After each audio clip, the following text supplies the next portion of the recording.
Zach Clayton, and I need your help for an upcoming event called Mission for Healthy Heroes. This fourth year of our 22-hour podcast is happening on February 22nd, 2025, and is dedicated to tackling one of the most pressing issues facing our critical country and community heroes today: suicide prevention and mental health. We're bringing together experts, advocates, and individuals who live with experience to have an honest and impactful conversation about challenges our heroes face and how we as a community can help. For our communities, these tragedies often stem from complex factors like mental health challenges, including PTSD, depression, and substance abuse, family strain, and feelings of isolation when transitioning to civilian life, career stressors like financial instability or workplace difficulties, easy access to firearms during moments of crisis, and systemic barriers like the stigma around asking for help and gaps in support systems. This is a problem that needs us all: professionals, advocates, families, and communities working together to find solutions.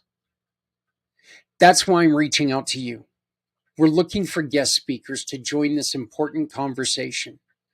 Whether you're a mental health professional who works with our heroes, family members or spouses who understand the challenges of this complex family lifestyle, advocates or nonprofit leaders supporting our heroes, researchers or policy experts working on systemic solutions, or a survivor who can share your personal story.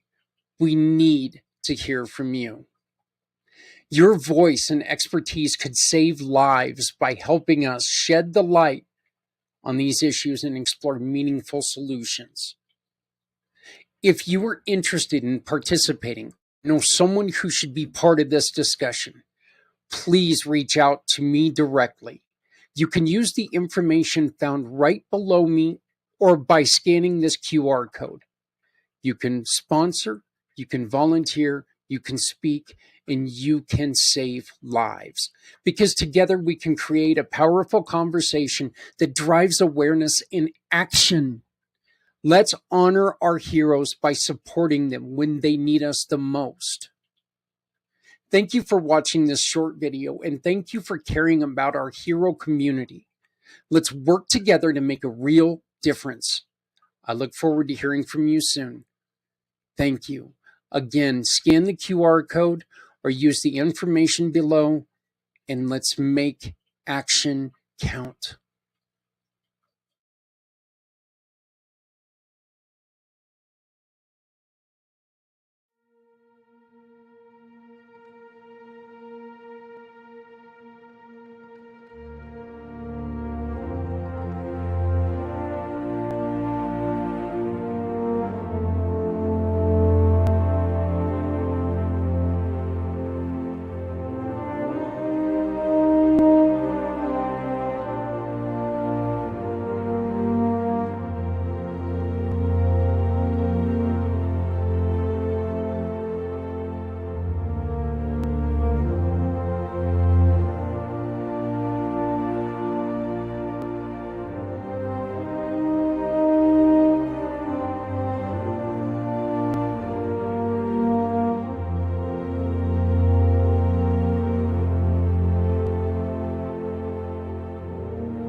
Oh, I'm going to be honest with you. That last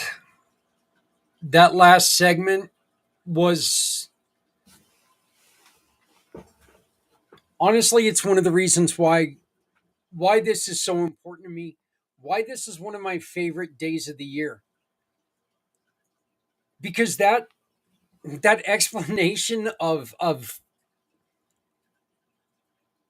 anger and being alone and self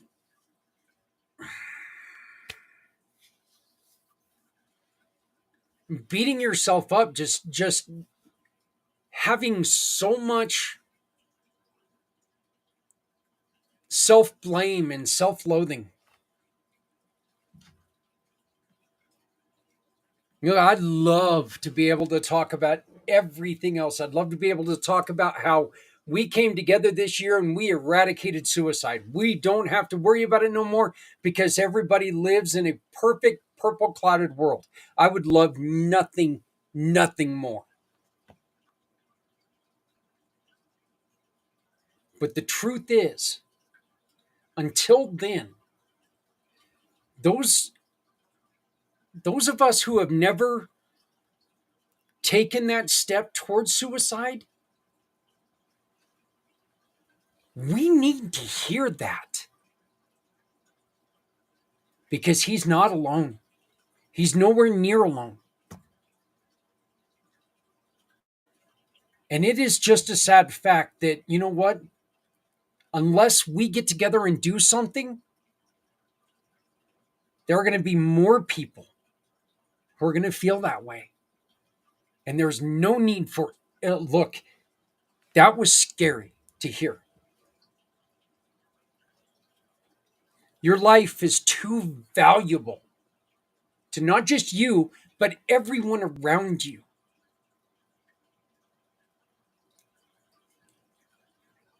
I feel like I can pretty safely say that even one of the other thoughts he had in his head is, what the hell am I doing to my kid? Like he said, look what you've done.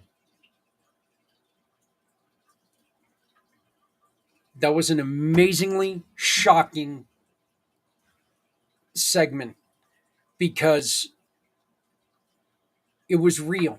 I mean, everything that we've done pretty much is real.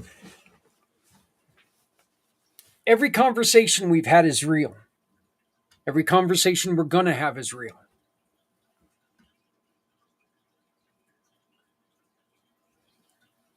But as I said first thing this morning, I've I've heard stories that make me laugh until I fall off my chair. My poor floor when I land my fat ass on the chair or on the floor. It's so sad. You can hear it creak. And it doesn't help that I live in a home that's was built in 1907. This poor floor just really can't take that too much. But hearing the stories that just make you laugh and celebrate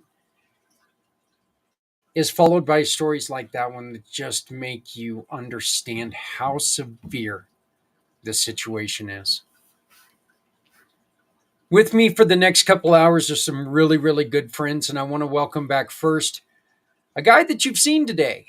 I still cannot believe I'm friends with this guy. It doesn't, as a child, he's always been the friend that you wanted. You wanted to have him on speed dial.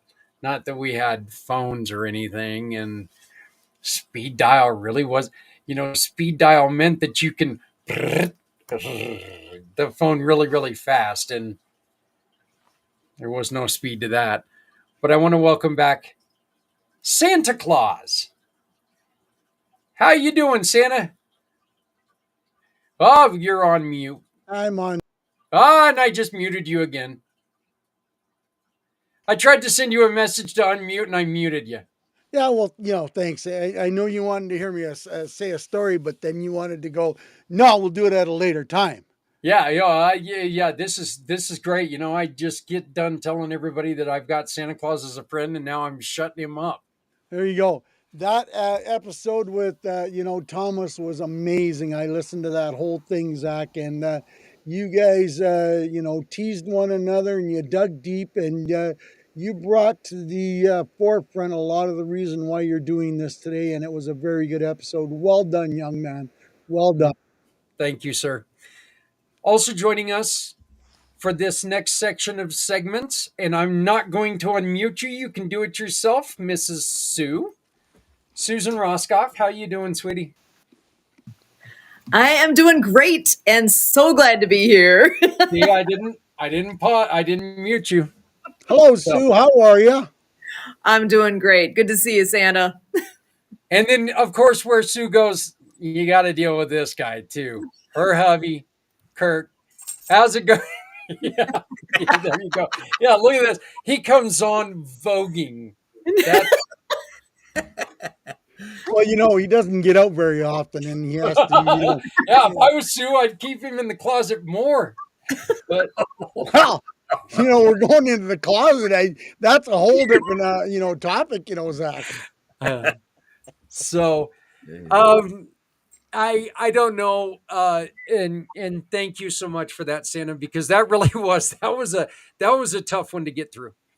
That really It was was. tough, and I could see the emotion on both your faces really stretching. yeah, it brings to light in which, Sue, I'm going to ask you this first because you are here representing another one of our mission partners that deals with these issues in a very, very unique way with Project Die Hard. This is an everyday thing for places like Project Die Hard. It really is. And to the point that I am helping because it blows me away that this is such an issue. It shouldn't be, but it is. It has been for a long time. It's not getting any better. And unless we do something different and do what we should be doing to provide hope for our veterans, it's just going to continue as it has been. And we got to turn it around. Kurt, how much of this has to do with we've just become irresponsibly hatred towards each other everywhere? We really have. We've become a society of, we're no longer happy with our neighbors. We're no longer friendly with our neighbors. We're pissed because our neighbors voted for the other idiot. Yeah, there's a lot of that, Zach, and for this program, Healthy Heroes, I'll say this is where the heroes are coming through for us, yet again, because the nature of human beings is that we have this tremendous capacity to focus on something and put our attention to something, and we can go down a rabbit hole. So, I'm with a group that we get into Napoleon Hill's writings and the mastermind concept. And right in the book, it says you can mastermind for good and you can mastermind for not good at all. And so you're talking about that not good at all, place that society can mastermind. What this event to me, Zach, is about is to take our heroes, our veterans, our teachers, our first responders, our law enforcement, and to give people all around everywhere a chance to focus on what the human capacity can provide. So when you look at this issue, I have great optimism that through what you and Thomas were talking about, everything all day today, everything since you and I have met, that there's so much to track with. We can put this down the road so deeply and canvas our nation and canvas around the world in a way like the world has never seen before and give human beings a hope that we have never seen before. So I propose, and I've experienced this in the sport of water skiing. Sue and I got to a day 10 years ago where we were denied the opportunity to take a community member skiing that would be using our sit ski. And we rallied the next morning. We mustered ourselves the next morning as a family. We devoted ourselves to say that ought never happen again, that somebody has a chance to ski and a couple people get in the way of that darn thing.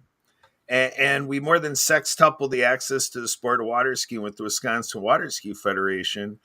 And the life lesson it taught me is that people have a lot of good in them. If you do outreach and inreach and you really, because that's what I did. I went around and I talked to my water skiers and I said, this is what Sue and I are thinking. What about you? I'm like, let's write a story. What does this story look like to you? And that's what we did. We had 5 of us that grew to 12, that grew to 20. And those 20 people told me we had to do a train the trainer. We had a 2-day event with 80 people. The 80 of us went to our own home bases around the state of Wisconsin, Rockford, Illinois, and the thing blew up to thousands that the Wisconsin Water Ski Federation serves, 33 home bases for the different clubs and organizations. To me, this is what I want to do in the veteran community. I want to turn on for hundreds of millions of people in the United States of America and wherever this will radiate around the world. You know, I'm U.S. chair of the Impactful Veterans Network for Spirit of the Game, a global organization.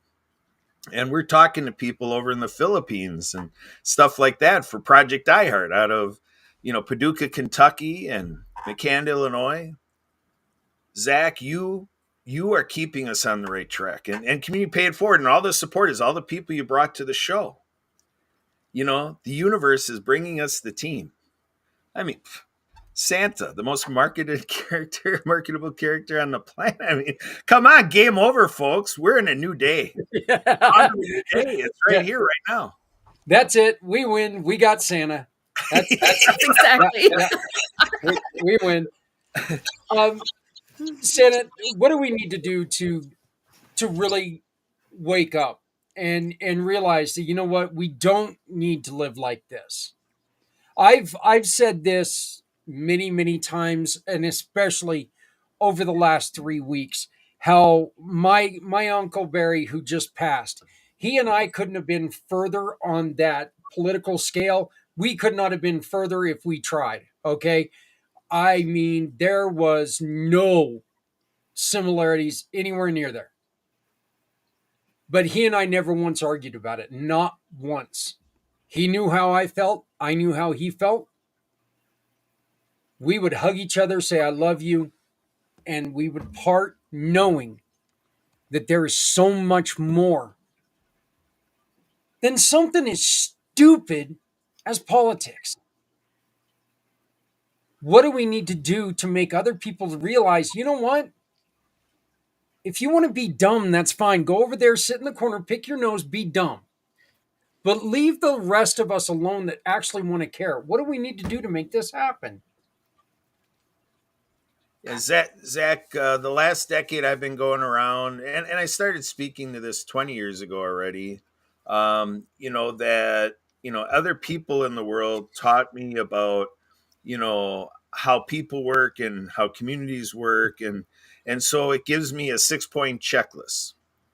First and foremost is, like whether it's faith life or there's something in all of our lives that we reach to regenerate, whether it's being a druid or, a tree hugger or, doing Reiki or, whatever it is. Everybody's got the thing that helps us get this energy, and we all have a source and a purpose that drives us and can move through us if we allow it.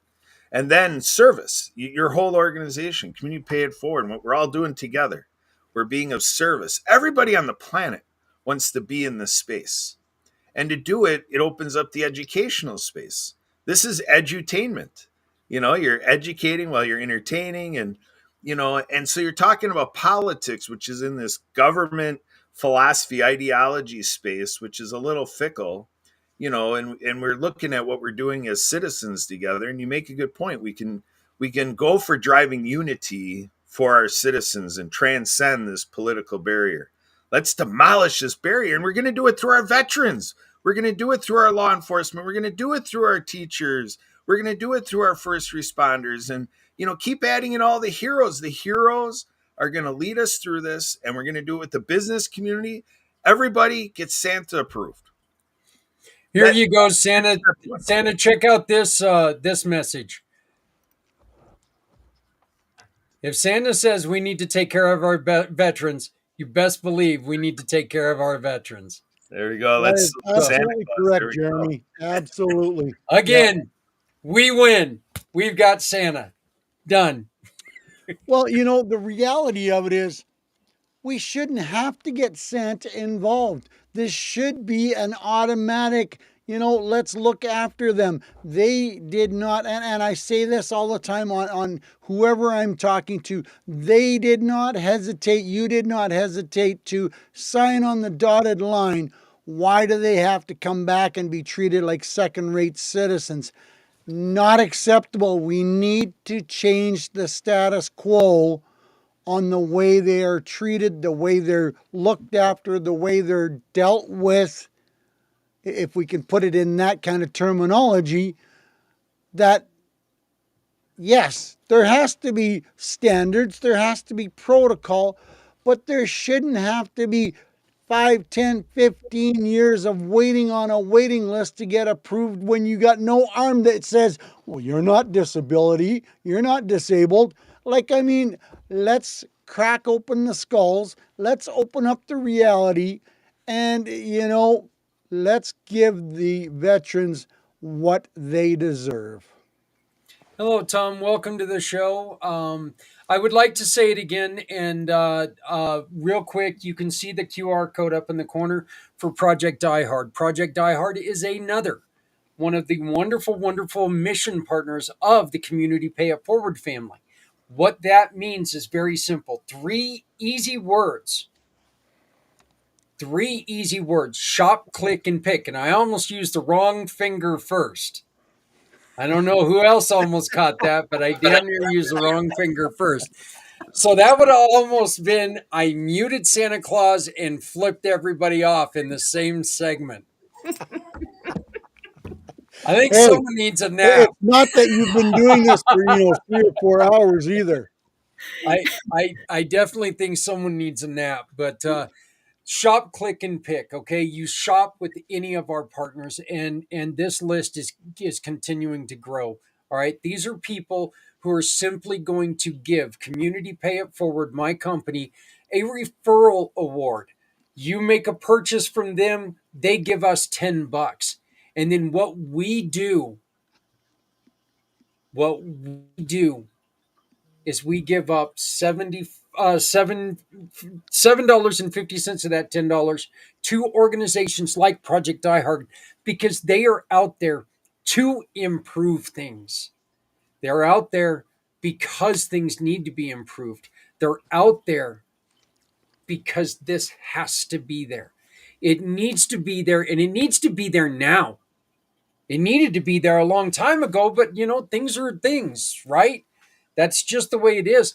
But this is one way that you can really support organizations like Project Die Hard. We need the right people in the right place to take care of those who need help. You're right, Thomas. You're right. Yep. And then again, this is one of the programs that he'll be bringing together in March to change the way things are done. That's great to hear. That's right. Thomas is part of the Kirk crew, isn't he? Mm-hmm. Yeah, he was with us not that long ago. On every Monday night, we do Project Die Hard Mission Monday update. We have a podcast every Monday to keep everybody in tune with what's happening on Project Die Hard, and we love to feature someone or something in the process. And Thomas was kind enough to join us recently, and love him. You are amazing, and which you obviously know after having him on with you here in that last segment. You guys are the conversation was outstanding. Yeah. Well, like I said, it was just a conversation that needed to happen. And it's a conversation that, you know what? It's hard to have. That's a conversation that was really hard to have. I want to ask you guys the question, and Sue, we're going to start with you. I'm going to ask you the question first that I asked Tom.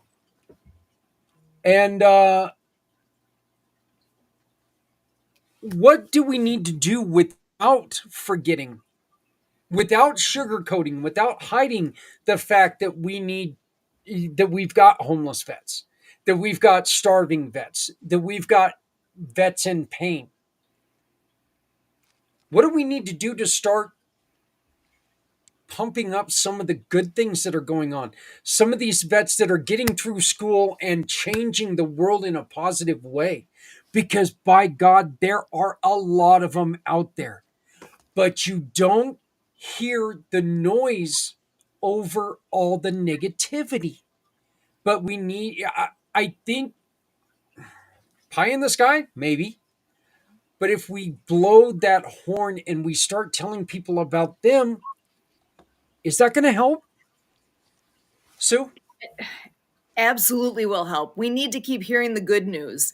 There was a time, oh gosh, I'd say over a decade ago, that I actually stopped listening to talk radio because I could not take it anymore. It was all negative. It was all the bad things, and it was bringing me down. It was too much. So I stopped. I started listening to good things, and that changes your mindset. We need to do more of that. We need to do more of showcasing where the success is happening. The whole idea, like with Project Die Hard, providing hope to veterans, that is something, if you can see the good, it's easier to understand that, okay, the good is there. I might only be feeling the bad right now, but it's out there. You got to be able to see it and showcase that so that people have something to glom onto. That's like having Santa around. Santa always makes you feel good, right? And having that, it's a great, great thing. It might seem real simple on the surface, but for real, every time I see Santa, it makes me smile. I love it when Santa Papa John is in anything around where I am. It's just a great thing. And that is something with all the things Project Die Hard does. They are an organization that is going after making a difference. The problem is too big. Suicide is real, and one is too many. So having a place where we can have them come, we're working to create that. And that first location in McAnda, Illinois it's getting there. We have a location, we have the property, we have a building. We need to finish remodeling that so that we can continue to make that difference and start the next phase of where we're going. Because yeah, that having that positive outlook, having the good things right there in front of us, we need that. We need to showcase that. We have, look at this. I invited him back. Holy. We're talking about him. I invited him back. Thomas, welcome back to the show. Thank you very much for joining us again. I'm glad that you got my subtle hint of me just throwing a link at you going. Yep, I saw it. So, But I couldn't walk away from the screen because you had three of the most wonderful people that I know on your podcast. How could I walk away? You got Kurt sitting there with he's actually dressed like his wife in the right shirt for a change. It's not a Hawaiian shirt looking all fancy and fun. And his beautiful wife Susan, who had me on their Monday show, and you got Santa sitting there. Who doesn't want to be on the same screen as Santa? right. It's possible. Yeah, I mean, like come I on, said, We got three amazing people sitting here. Thank you so much for just sending me that random text so I could join you. Well, we only talked about how to you for follow the first orders, 10 so. minutes and you weren't getting the hint, buddy. It's like, do we have to write it out in telepathy or what and say, hey, buddy, you did an awesome job. You had an awesome sense of, you guys were really clicking there, Thomas, and it was an amazing session. And hopefully, you did the old proverbial, I'll take Kurt's word, knock on wood, that, maybe you hit the nail on the head for a few people, and maybe you're going to open up some eyeballs and some earballs to listen to what you were actually saying and saying, there is a way to get out of this slowly and steadily, but we have to all be part of the picture. Roger that, Santa. Yeah. I appreciate it. And one of the key things that you're seeing in this segment is Project Die Hard. They are a key component to what can be done, what they're creating and what they have going on and where they're speaking about with their FOBs. That is amazing. It's an amazing program, an amazing ability to be able to bring people together, walking through their faith, realizing where they need to be, doing the things that need to be done, and they're out there, boots on ground, making a difference. That's what matters. We're also being joined I want to bring him on in here before we continue. We're also being joined by Jeff Jeffries. I welcome you to the show. It's great to meet you. I know that you are very familiar with everyone else on the screen. It is wonderful to meet you. Please tell us a little bit about what you've got going on. Awesome. Thank you, Zach. I appreciate the coming on here. Thank you for joining us. Yeah, thank you so much. You guys have been incredible. I managed to kind of catch some of it here and there throughout the day, so it's pretty cool to see what you guys are doing. We're doing a couple things here. First of all, we're filming a reality TV show here this summer. It's actually called Our Kids. It's about raising money and awareness for local children's charities. That's the objective. So if you look at, we're starting that this summer, and then next year. So that's going to go for 4 years. We're going to capture every single state. And we're going to capture a charity in every single state. And then the next year after that, we're doing Our Vets, which would be the exact same thing. It's about raising money and awareness for local veteran charities. And, we look back, the reason why we created these shows are because of the fact that we recognize that, look, the government's not here to help us. We know that. Corporations, banks, the big guys are not here to help us. The reality is, if we want to help, we have to help ourselves. And by growing a large network of people and growing an army of people, is what we're kind of aiming to do. And the reality is there's a lot of problems. And once again, too, we're starting off with Our Kids. The simple reason is because of the fact that, look, our generations in the future need fixing. We gotta go back. It wasn't like when we were kids growing up. We had a very safe environment. We just were kind of sheltered, and we didn't have to deal with all this garbage. Social media, of course, is a major problem to all that. But the reality is that once again, there's no one out there to help us. And there's a lot of kids that need help. And there's a lot of great organizations right now in every single state that are doing things to help kids in a variety of different matters. And that's what our objective is, to basically just kind of show the awareness part. Tell America, look, guys, this is what the problem is. And maybe you didn't know this, or maybe we didn't want to know it, but here's what the problems are. And more importantly, here's how we can get involved. And that's the key thing. And we're starting with Our Kids. And then, like I said, and that's going to run for 4 years. We're going to hit every single state. And then we're going to actually go to the veteran side of things. Because once again, too, we all know that our veterans are not taken care of. They were sold a bill of goods that when you sign up and protect our country, this is what we're going to do for you. And when then they're out, they're out. And there's a lot of great organizations out there in every single state that are there to help us and to help not help us, but help the people that are out serving our country when they're all said and done. And governments are not doing it for us. So let's take care of it and do it ourselves. But once again, if the awareness is there, then it's a different story. We know what the problem is, and we know we can help. And maybe sometimes it's not just money. Maybe it's the volunteer aspect. Maybe there's a different components of it, but we don't know what the problem is until we're told what the problem is. And that's the purpose of the shows we're doing here. So. Yeah, and see, to me, I think that's one of the funniest things about this is it's not, look, this isn't a problem that's hidden anywhere. It's not like this is something that's locked away in a safe and only a few people know about it. And not only that, it's pretty apparent on what needs to get done. And Jeff, you're right. And one of the reasons why we say no one needs to go it alone when we all come together is because you're right.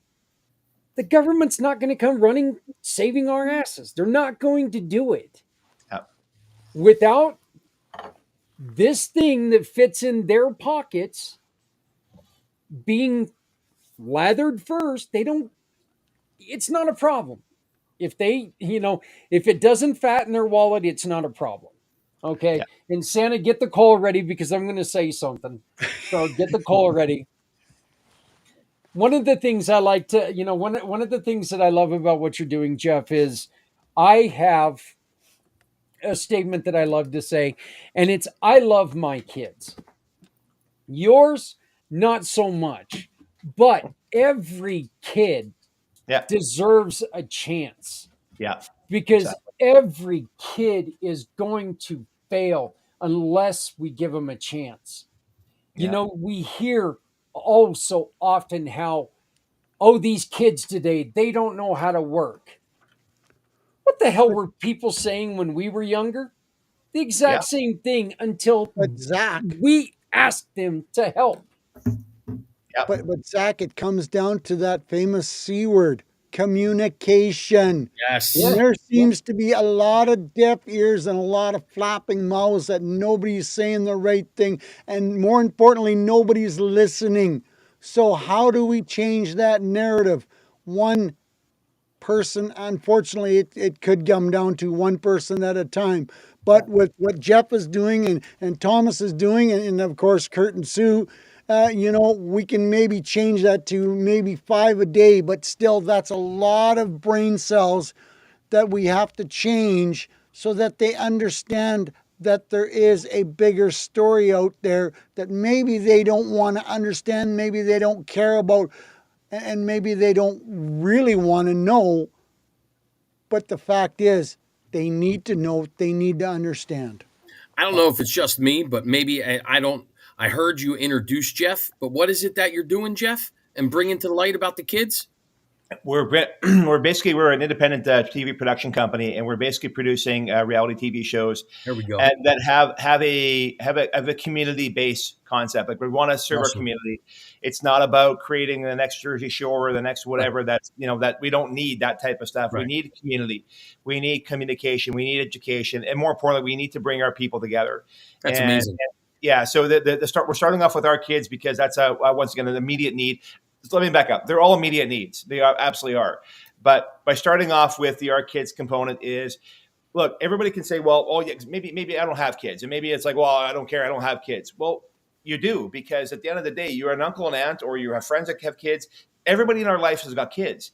And even if you are, unfortunately, are not blessed to have kids in your lives, here's what's going to happen is you walk outside and you find your car stolen. There's a chance that it was stolen by a kid. Okay. And that kid could have been in a better situation, because once again, there's charities and organizations out there that help our kids, that do things for them, get them off the streets, get them off drugs, get them out of gangs, help them with to not be trafficked, all kinds of stuff that's going on right now. And that's what these charities do. But they lack the resources financially, and they lack the resources of us as a community. And that's the whole thing. It's about knowledge and knowing what the problems are. So anybody who ever comes out and says that, hey, that doesn't affect me, I don't have kids, it does affect you, because these kids are also going to be our future generations, taking care of us as we get older as well too. So we got to dig down deep, figure out what we got to do, help them out. And it's all about exactly what Santa Claus said. It was communication, it's education. And you know what? And sometimes it's not a lot of money as well too. Some of these organizations, there's a great organization in Las Vegas that I talked to. And so what they do is, they're part of all the kids are part of the food program for breakfast and lunch. They get taken care of through the school system. But Friday lunchtime till Monday morning is one of the last meals they have, because they're going home to either it's delinquent families or parents, or maybe they just can't afford it. Whatever the situation is, those kids are going hungry. So what they're doing is they're serving kids literally, and they're bringing a bag of food to them at lunchtime, or at least 1 o'clock on Friday. And that's enough substance to keep them alive till Monday. Right. Can you imagine that happens in America? Like, think about that. Yeah. But once again, the problem is they're only able to service 15 to 20% of the kids, and they've been around for a very long time. And I asked the director at the time, I said, just out of curiosity, how much is it? He says $20 to feed a kid for a month. I'm like, it's $5 a week, and you can't find people. He goes, we don't have the network, we don't have the people, we don't have the education there. And so imagine now we tell America that, okay, I can't remember exactly what the number is now, but let's say there's 20,000 kids that are going home hungry on the weekends.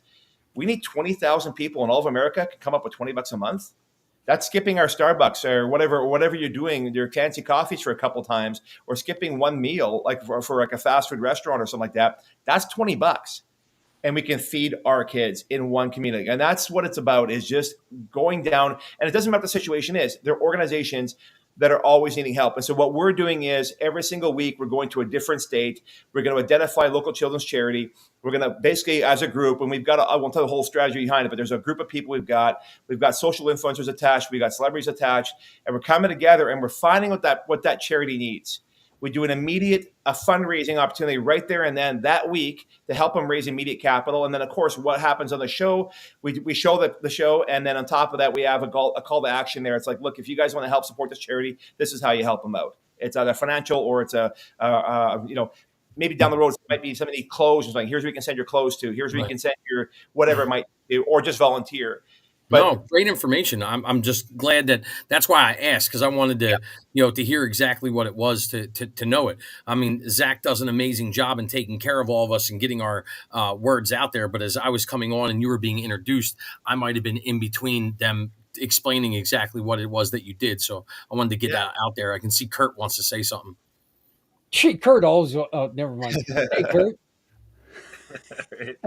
Yeah, you guys are talking about how to get it out there. You already acknowledged that Santa threw us all in a pot and said we're all coming together to get this out there. And this has been my passion of the decade is, at this point, 20 years, running in nonprofit space and on these community issues and looking at collective impact. I've always felt we've needed a clearinghouse for all the do-gooders, all the good news networks, and we find a lot out there. I mean, there are a lot of people out and around, trying to really flood this space. So we just got to keep riding this wave and keep taking it to its fullest and most complete conclusion. I mean, so we're talking the television industry, there's the film industry.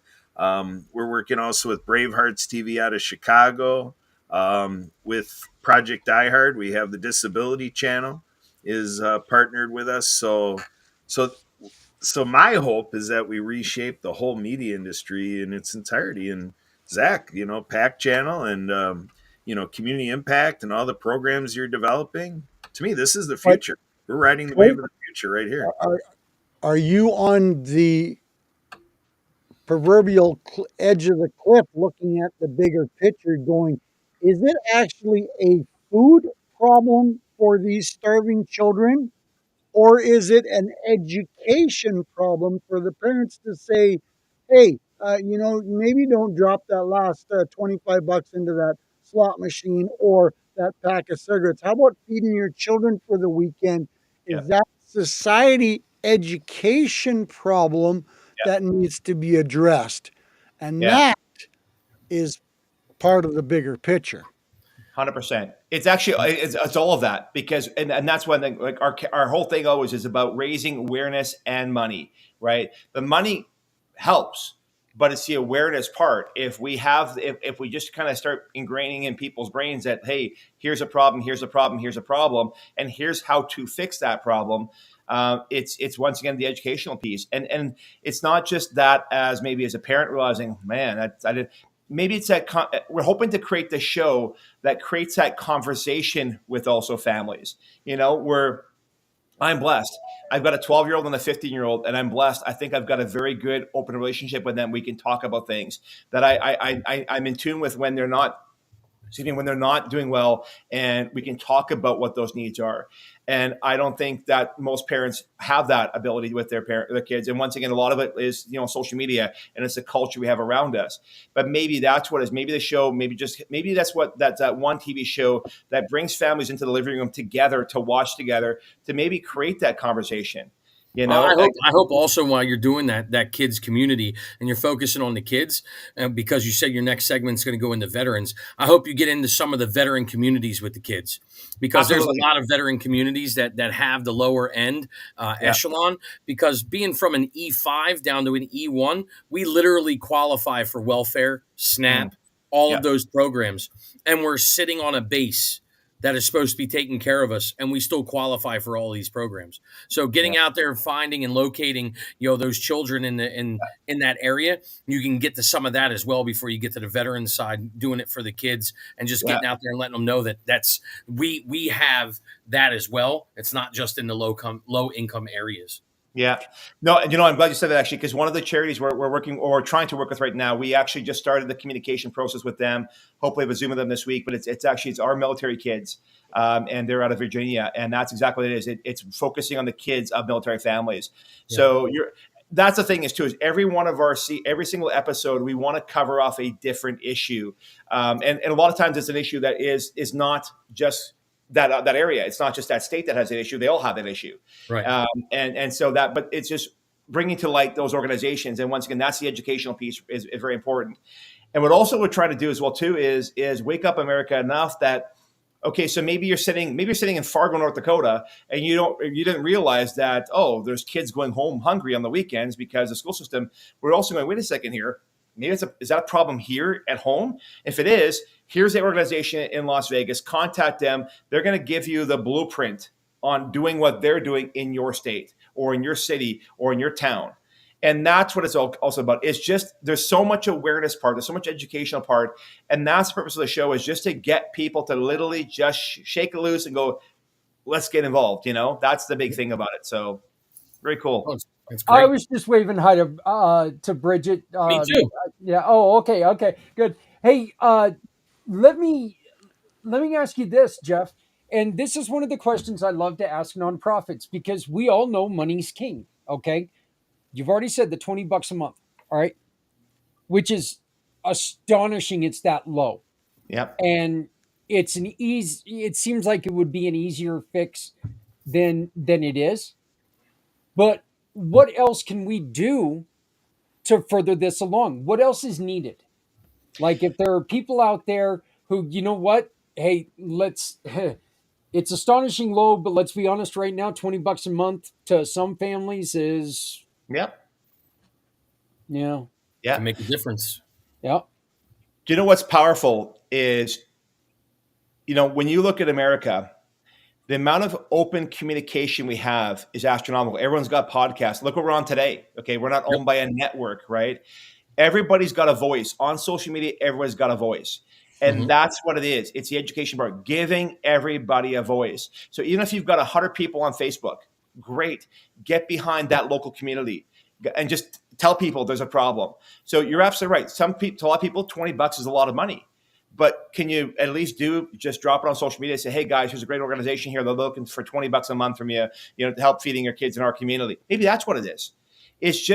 It's once again, that's the awareness part. It's always raising money and awareness. Awareness, I can't emphasize, is I would say almost more important than money, because the way we do things as a TV show as well too. Now we're a so-called for-profit venture as a studio, but money's the byproduct of our service. That's what it is. So if everyone else can be out there for service, money we make on our side is the byproduct of what we're doing as a community.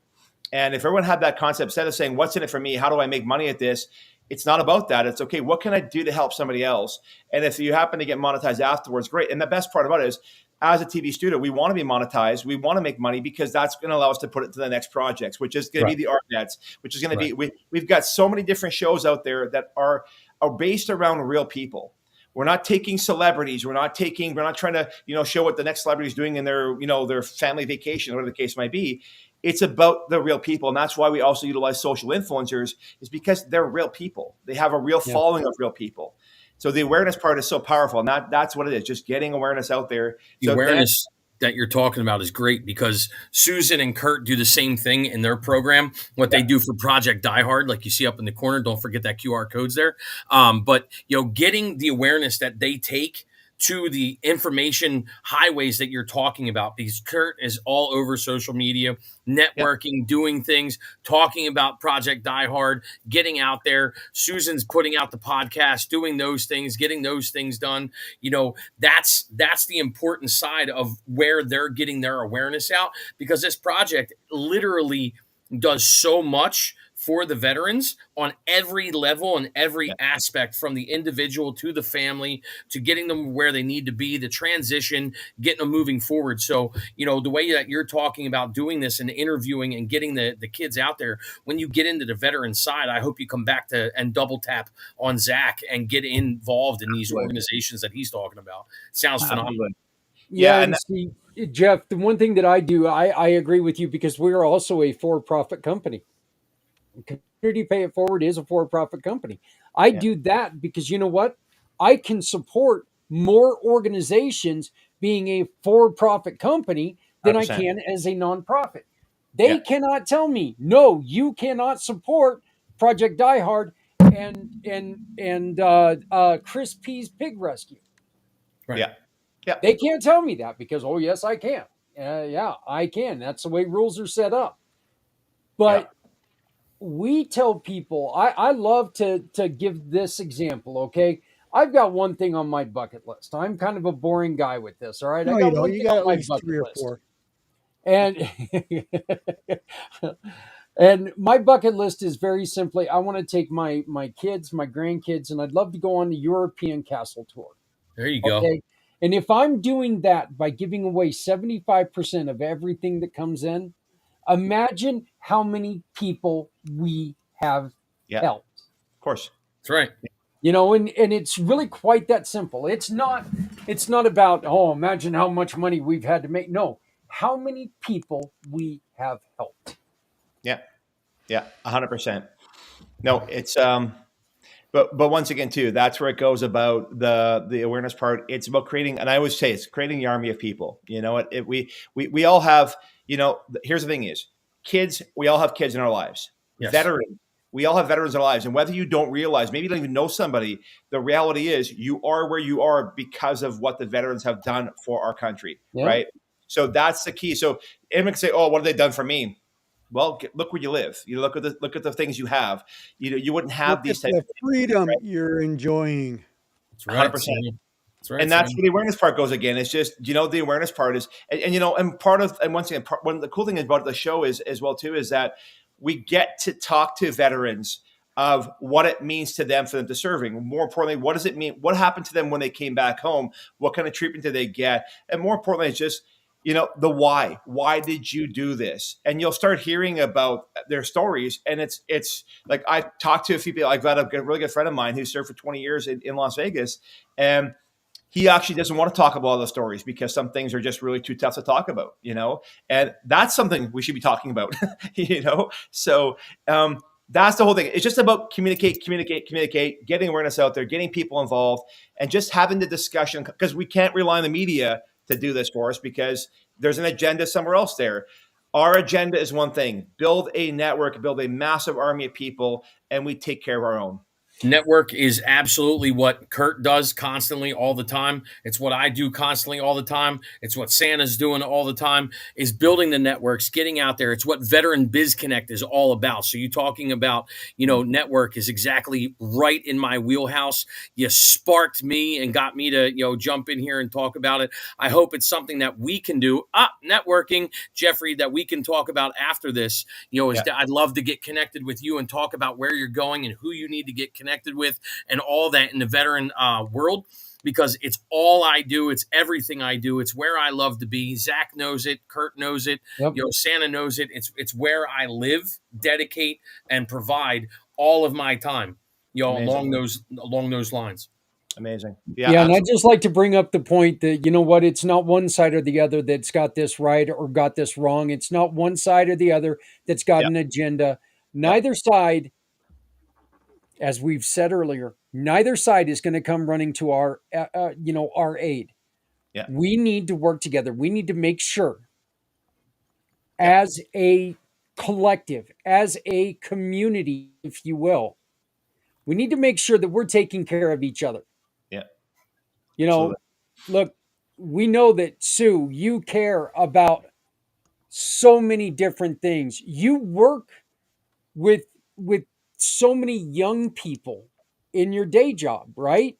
I mean, you get to see some of the people that get forgotten every once in a while and get written off. Yeah. What do these kids say when they, you know, how is their attitude when they feel like they're just, there's nobody there for them? Boy, that it's tough when you have kids who are trying to figure things out. I work at a university full time, and it's actually that's one of the most rewarding things for me to see where they start, where they finish, and it's a choice to go to college. It's a choice to go into the military. They are starting from somewhere, and everybody has their own struggles. And I think that's one thing that often is missed and forgotten, that we don't know what somebody else's path has been. We don't know what they've been through. We can't assume that just because, you know, maybe they come from a well-off family doesn't mean they've had the easiest ride along the way here. There is no way for me to know what their path has been. And that's where I want to be in that position where I can help people see things in a different way and to see things they haven't noticed themselves, because that's where a difference can be made. I'm not going to live long enough to learn everything all on my own. I'm not going to, I can get hints from each of you. And that's where this happening and this being a piece that we can share out there, people can learn quickly from a lot of different aspects. And I think that's super important that we're able to give that. One of the things that you said that I think is really important is you're right. It doesn't matter if it's a kid that comes from privilege and had everything that they were growing up and didn't want for nothing, or if it's a kid who could, mom or dad wasn't around, maybe mom had to work 3 jobs because she was a single mom. You can't tell which one's going to be a screw up. But they're both going to be a screw up if we don't give them a chance. That's right. Yep. They're both going to have that emotional issue. They're both going to have that emotional trauma if we don't step up and do something for the kids today. And we keep talking about, like I said earlier, this is really a point when, you know what? It's our generation's turn to step up and stop telling these kids that, you know what, you're useless pieces. You don't work hard. You don't do it. No, that's not the truth. The truth is this. They found a easier way to work. It's called AI. Okay. They've come up with other things that, you know what? It wasn't around when we were younger. Okay. Let's be honest. There's not a single person on this call right now that when we were a kid, we wouldn't have tried to use AI in school. We would have done everything we could do. We would have been AI in the hell out of some of those things. Well, So for Kurt, he had to get over the rocks and the stones, yeah. Kurt, Every single one of my book reports would have been done by AI. oh, you better believe it. You know what, though, Thomas? I probably would have screwed up and still turned in. I would have asked it to read the wrong damn book. So How do you use AI, in Kurt's case where you have to chisel the stone to write the page? Oh man. Yeah. Kurt's excuse would have been the Brontosaurus ate my homework. Yeah, right. I love how Santa's calling you older. Yeah, I love right. That That's is- Our form of He's got a AI. lot of shoulders, Thomas.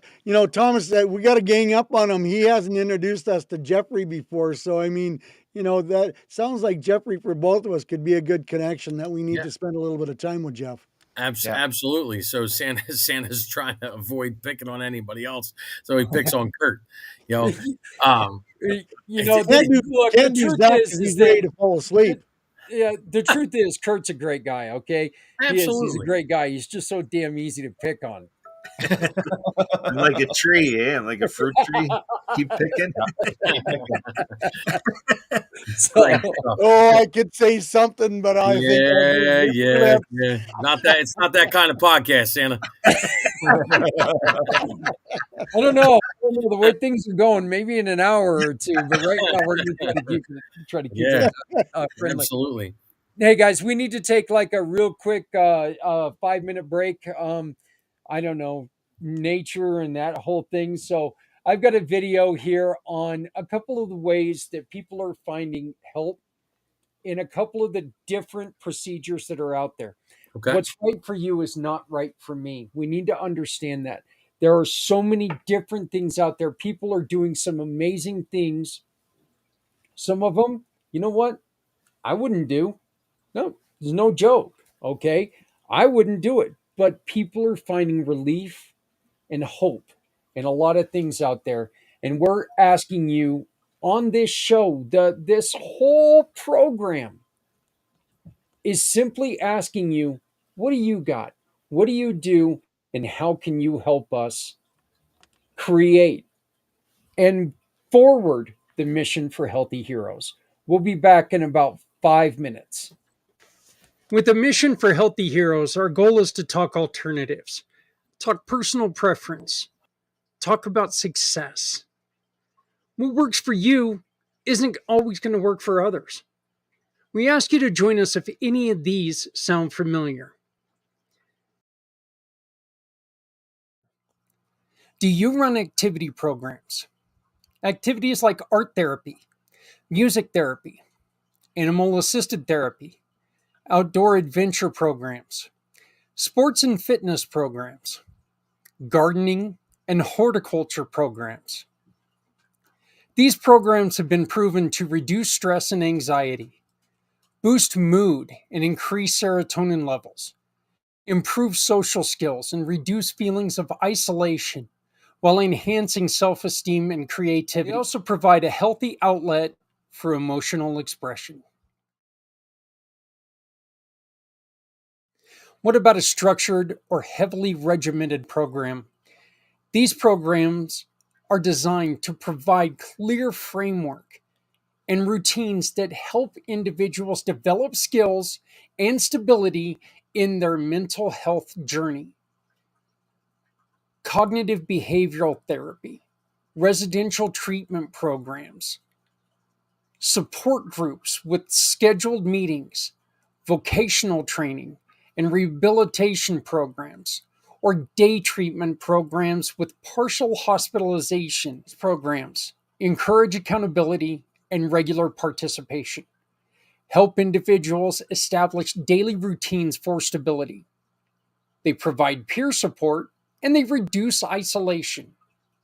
They also build life skills for long-term recovery while focusing on measurable progress.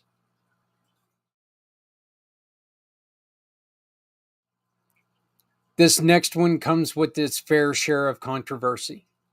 Safe, controlled psychedelic treatments.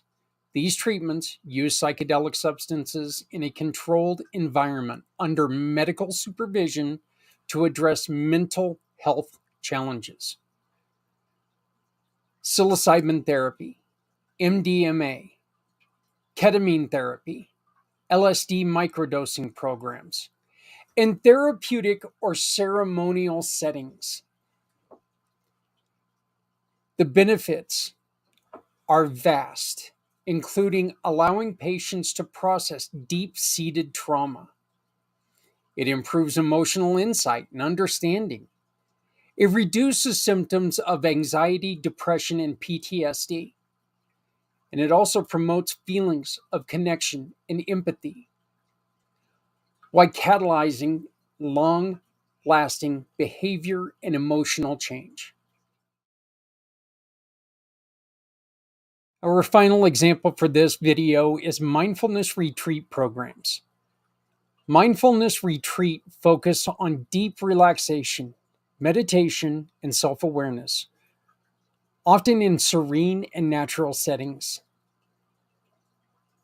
Silent meditation retreats, mindful movement retreats, nature-based mindfulness retreats, healing wellness retreats, and mindfulness for trauma programs.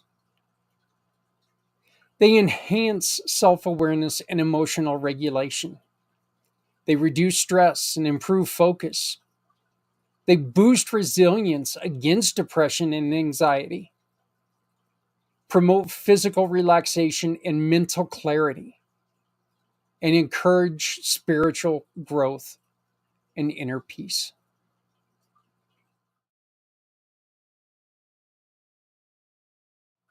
Is there something missing from this list? Tell us about your program and all the good that you're doing, working to support our heroes and their battles with mental health difficulties. If you scan the QR code below, it allows us to discuss how working together will help so many. Please join us on February 22nd for Mission for Healthy Heroes. Healthier tomorrows for our heroes today. You know, Thomas, he just got up and ran away. Closing the door, not running away from you. Okay. Thomas, one of the things that I talked about in that video that I would really like to ask you about is, and you mentioned this in our one-on-one conversation, and please, if anybody's got questions for anyone, we lost our Santa Claus, but if anybody has any questions for anyone, please feel free to ask. When I was doing this study, there was talk about ketamine treatments. Mm-hmm. That's something that you were treated, they were giving you.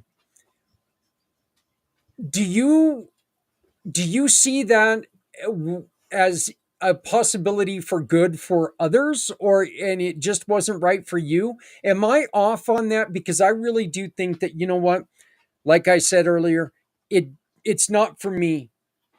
If it worked for you, you be you. Zach, I'm going to be 1,000% transparent and honest with you. Every single thing that didn't work for me doesn't mean it doesn't work for my neighbor. Yep. Everything that did work for me doesn't mean that Kurt isn't going to have adverse reactions to it. It's just different makeups for different people. So if you're not open and willing to try it and go down it, you're never going to know if it helps. I was so scared when they offered and started me on those ketamine infusions. Man, the first time that it happened, I was like, whoa. Yeah. Yes, did the pain go away? But as soon as the infusion was over, it came right back. I wasn't one that got long-lasting, benefits from that. So it's just the makeup. While I had it going on, I felt great. I wasn't there. I was in a different place, all that good stuff. But as soon as the infusion stopped, pain came right back. Yeah, see, one of the things that I tried to make sure that we talk about is, everything that I talked about was in a controlled, in a controlled environment. We're not talking about people just taking and grabbing silly, hello, donkey. What is going on? What the hell? I want attention, Dad. Yeah, That's what's going no on. kidding. So He heard us talking about kids with Jeffrey, and he said, "Well, I'm your kid." yeah, he's like, Yeah. don't forget me. Yep. So yeah, no, and I got the other one that's probably going to come hopping up here too. But They've been hopping in behind you the whole time. oh yeah. But I really think that the control is important for anything and everything. Yeah. Look, there's a lot of talk, and some of the statements that I saw when I was doing all of this, all of these studies are, this is not addictive. And all I want to say is, you're out of your damn mind. Aspirin can be addictive. Kurt, am I wrong? That's right. I'm actually asking you a question, not just making fun of you. So aspirin being addictive, you can have an intolerance of pain and you like what it does, so you keep reaching for it, getting dependent on aspirin. Absolutely. Yeah, I guess you must like those cramping stomach, pains, and that's just me. But yeah, and where psilocybin is something I wouldn't touch, but the THC gummies, I love the way that they made my head not hurt anymore. I love the fact that I was able to get a night's sleep with them. Of course, I can't take them because then I want to sleep all damn day the next day. I am terrible with that though. Oh, Jeff, you got to get going. I apologize, guys. I gotta go. Hey, Thank you Jeff, so much. give us any last words that you got, my friend. I'm sorry to catch you up. Yeah, I got to bolt to the next webinar here, but I think what you guys are doing is awesome, is incredible. I'm very happy that I could be here with you guys. It's exciting that what everyone's doing, and I'm excited that what we can do is, the networking part is massive, as Thomas said as well too. The networking part is huge. So I'm looking forward to connecting with everybody here again. Obviously, Kurt and Sue know how to get hold of me very easily. Zach, you got my information. Thomas, please get my information from any one of them as well.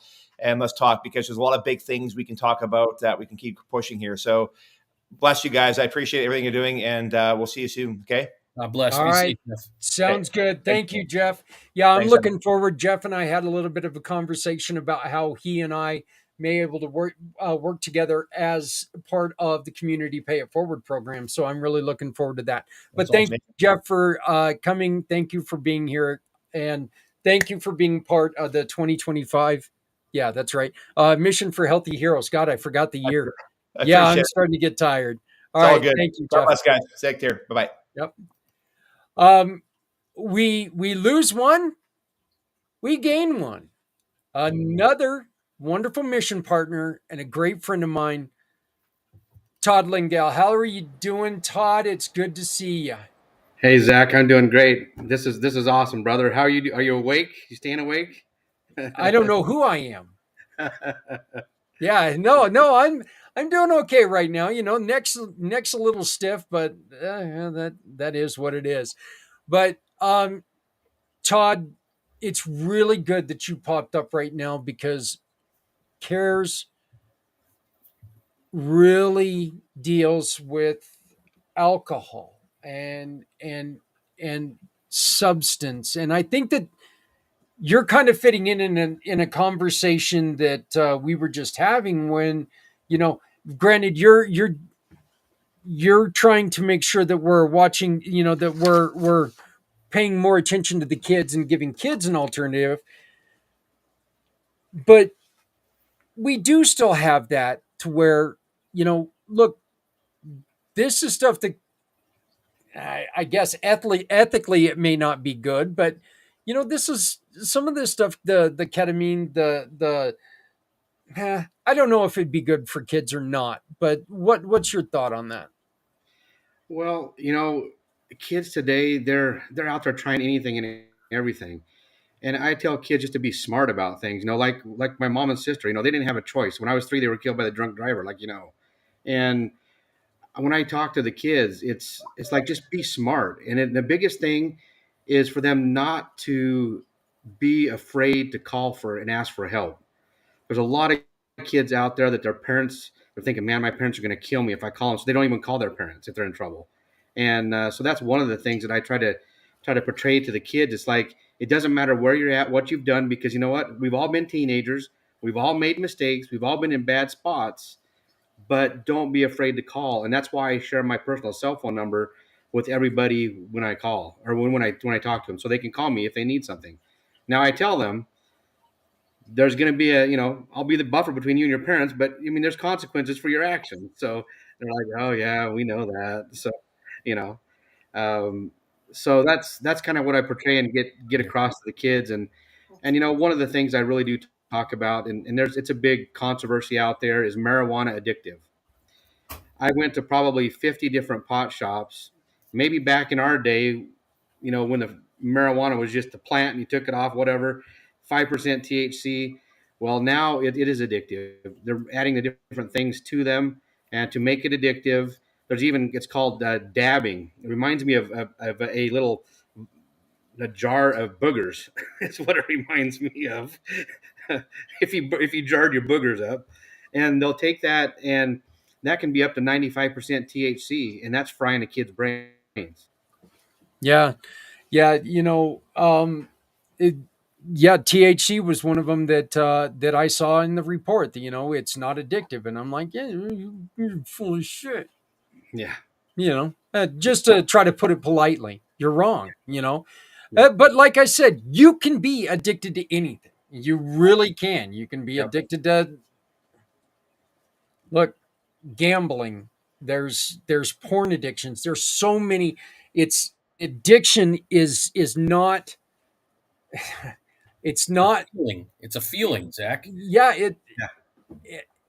It's a feeling of the need, the feeling of the feeling, and it's the feeling of, I don't want my life without this. This is what it is. So, hey, just also joining us now, and Jesse, I'm sorry I had to mute you, brother. I'm going to need you to unmute yourself. But joining us now is Jesse Moore. Jesse, welcome to the conversation. Oh, of course, I muted him on his cell phone, so it's going to make it hard on him. There, I hope that helps. Okay. There, we got you. Jesse, how are you doing? Good. How you doing, everybody? Doing good, doing good. You familiar with everybody here, or? Yes, I know Kurt. Oh, you know Kurt, you know enough. And I just met you today, so that's a good thing. Yep. That's a good thing. Jesse, we just had Todd who joined us. Todd founded his CARES Foundation after he lost his mom and his sister in a drunk driving incident. I hate using accident. I really do. I don't believe in accident is the pepper shaker lid coming off because you put it on sideways. You drink too much. That's not an accident. That's a choice. Jesse, can you tell us a little bit about yourself, please? Okay, I am the co-founder and the co-creator of the Veterans First Initiative, a something that was put together to meet the needs of veterans. Um, this was created with another veteran named Angie Tournay, who was a female veteran. And so, in our conversation, I asked her about the things, the challenges that veterans are having. And so, she shared some things with me, and so we both came up with what is called the Veterans First Initiative. I'm also the planning strategist for FANA, which stands for People for a New America, and just looking to do some things to make a difference in the lives of people. Sounds a lot like a conversation we've been having for the last, what, 20? I guess it hasn't been 20. Damn. I was trying to get out of this a little early. Past couple teen hours, we'll just say teen type hours. But so, Jesse, what are some of the things that you're doing to try to make a difference in people's lives? Okay, well, right now we are partnering with a team of people. One of the areas that we're focusing on is to provide a gift card to be able to help veterans in need of food, in need of clothing. And so, with Kurt and from the music festival that we did, we have been coming in contact with various individuals who have expressed their interest to join us, in this effort. And so, one of the focuses is the gift card that um, we will be able to work with various partners from people such as Walmart, Target, Kroger, Amazon, just nationwide uh, organizations or companies that would want to partner with us to be able to create this gift card to be able to help veterans and provide something for them in an expedient manner. And so that's our one of our target things that we're going to be doing within the first 1 to 3 years. We are also in the process of planning a telethon for May 3rd, which is going to be utilized to help money toward the gift card, also to help the Disability Channel, which is working with Jay Stone out of Toronto, and also with a project that Kurt is involved in Illinois. Jesse, I'm going to ask you a question, and it's because it's a question that I get quite often. It's a question that annoys the hell out of me. I'll be honest with you, but I get it all the time because I will ask people if they would help Community Dare to Care by donating, a $5, $10 gift card to, so people can get groceries and people can get fed. And I don't know how many times, every time I ask, well, how do you know they're not going to use it for alcohol? How do you know you're not going to? They're hungry. If they came to me and they asked, there's a reason for that. Look, we're not going to give them cash. All right. That's something I'm opposed to, giving them cash. I'm not going to sit there and babysit them as they walk into a Walmart.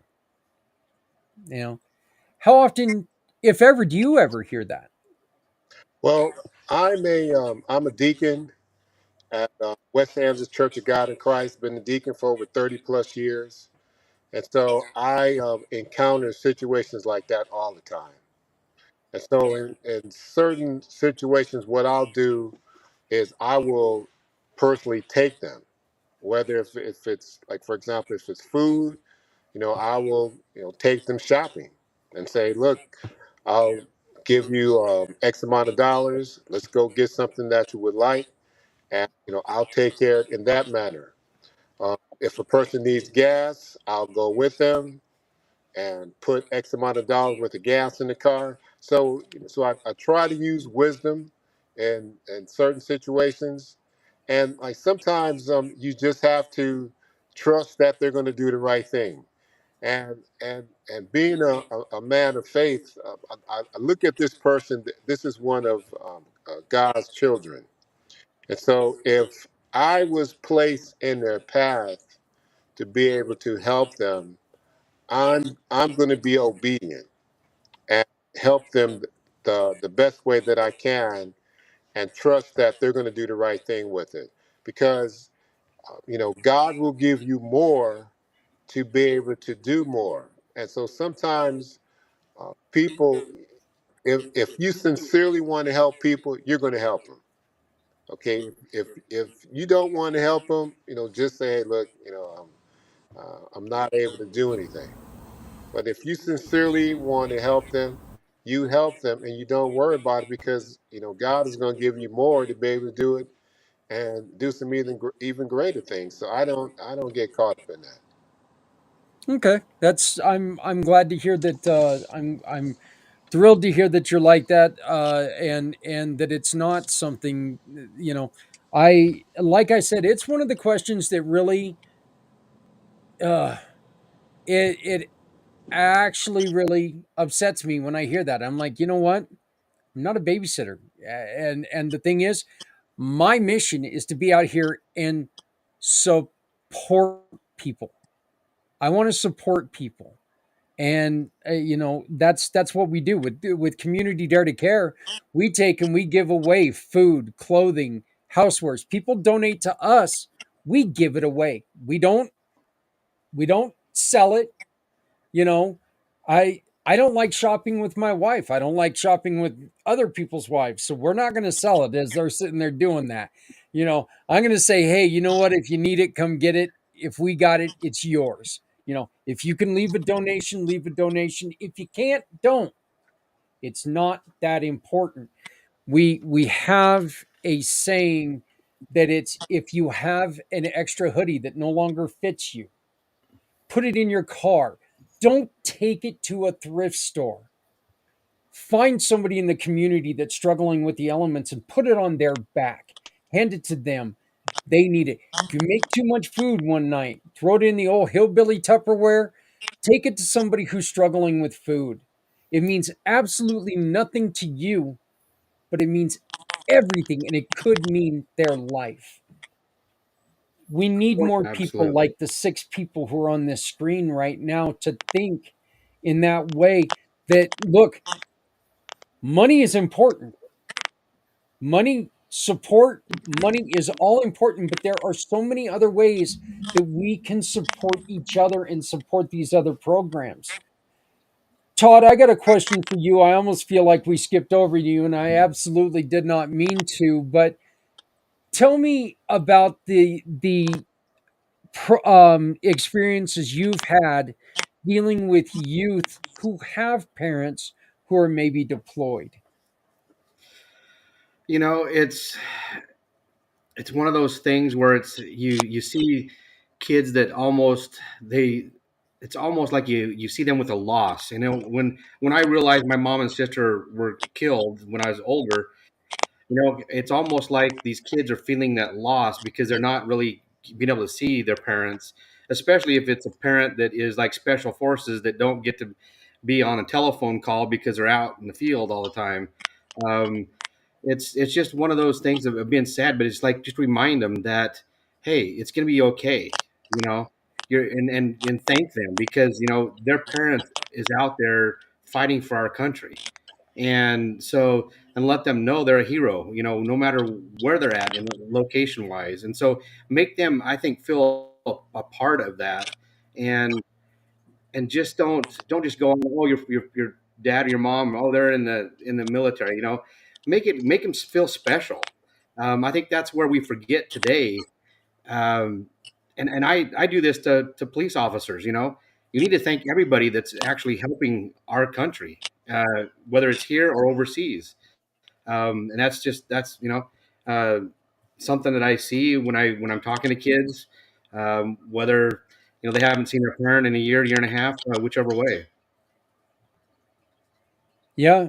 Yeah, Irene, we've been talking about that quite a bit actually, about how, we losing a lot of faith in the government here as well. Well, lost a long time ago, not losing. Thomas. Oh, okay. I was just Yeah, going to say hello and welcome from yeah, Tokyo. That's a heck of yeah. a far distance to be watching and being a part of the show. Hey, Thank you you for know what? being here, man. Irene has been with us for 4 years. She started watching the first year, and I'm glad to see that she's joined us now. So, Yeah, it's but great.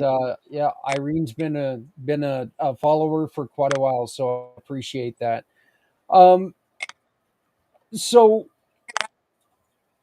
Jesse, what are some of the things that you really need support with? What can we try to get together as a community and help you do? Obviously, collect some gift cards, but what are some other things that we can do as a community to try to further your efforts?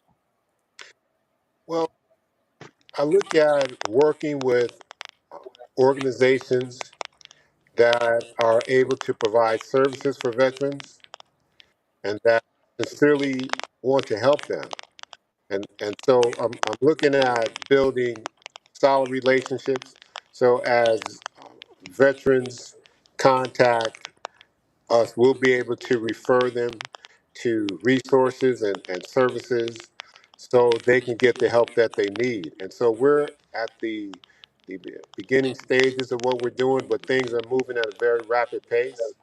And so it's important to have solid partners that we can be able to share the work that they're doing and be able to refer veterans to these services. So we're continuing to meet organizations and continue to build partnerships because there are going to be veterans that we'll come in contact with throughout the United States. And so we want to be able to help them as best as possible. Yeah. Todd, tell me a little bit about the backpacks and how can people help you put these backpacks together? Okay, well, we have a camp this summer, June 6th through the 13th, called Camp Cares. And we're looking for a sponsor for these backpacks. And the camp is for kids that have been affected by drugs or alcohol, and veterans kids that have maybe been affected by suicide or PTSD. We want to be able to help kids. And so these backpacks we want to get are basically like kids who play in football bowl games. They get like a goodie bag. That's what we're trying to do for these kids. So our theme is Survivor, like the TV show for the camp. And so we want to put like a flashlight and a space blanket and maybe a book. It's just a survival for life that we're kind of putting that bag together. We're going to show the kids that very first of the week, and that's what they'll get at the end of the week as long as they complete the week. And so Camp Cares, it's all about the kids. We're going to do some counseling in the morning and afternoon. And I say counseling, it's kind of a broad thing because we're going to go like off a topic like anger. Talk about anger. The afternoon we do like a group discussion on what they thought they learned and that type of a thing. And anyway, anybody can help. It's going to help the kids, both veterans and non-veterans, and we just want to be able to give back that way. Well, I think look, I like the concept because I know that my kids loved camping, and there's nothing like including them, and there's nothing like being there to support them. Hello, Richie. How are you? Hey, good, good, good. I had a glitch. I had to pull off to the. I was trapped in traffic in L.A., so I had to pull off to the side, and there was a glitch. But good to see you guys. You Thank got you. vehicles in LA? Just a few since the fires. You wouldn't believe it. Yeah. So, hey, Richie, why don't you go on ahead and tell us a little bit about what you do and how you are here in support of what we are doing? Well, basically, peace. People for New America has been around for a while, and when Jesse came on with the Unity, Peace, and Freedom Festival, to pull that off. I'm a well-known musician. I play in a multi-platinum group called the Sweet Ballroom Blitz, Fox on the Run, and all that. But I've played with everybody over the years. I'm a drummer, I frontman, and pretty much do it all. but being the visionary of this movement, it's just been phenomenal to see this thing really take shape. And with Jesse really being the point person on with the Veterans Initiative, First Initiative, and how we're moving forward. So we look forward to just growing everything that we're doing. It's just magical what's happening right now. People, all the right groups are coming together. So we're just thrilled to engage with you guys. I saw something you guys had going on, and it looks like you guys have some pretty big names that are getting involved with what you're doing. Yeah, well, we did at the Unity, Peace, and Freedom Festival. We had the Chambers Brothers, Main Ingredient, all the people from Pink Floyd. I play in the multi-platinum group, The Suite.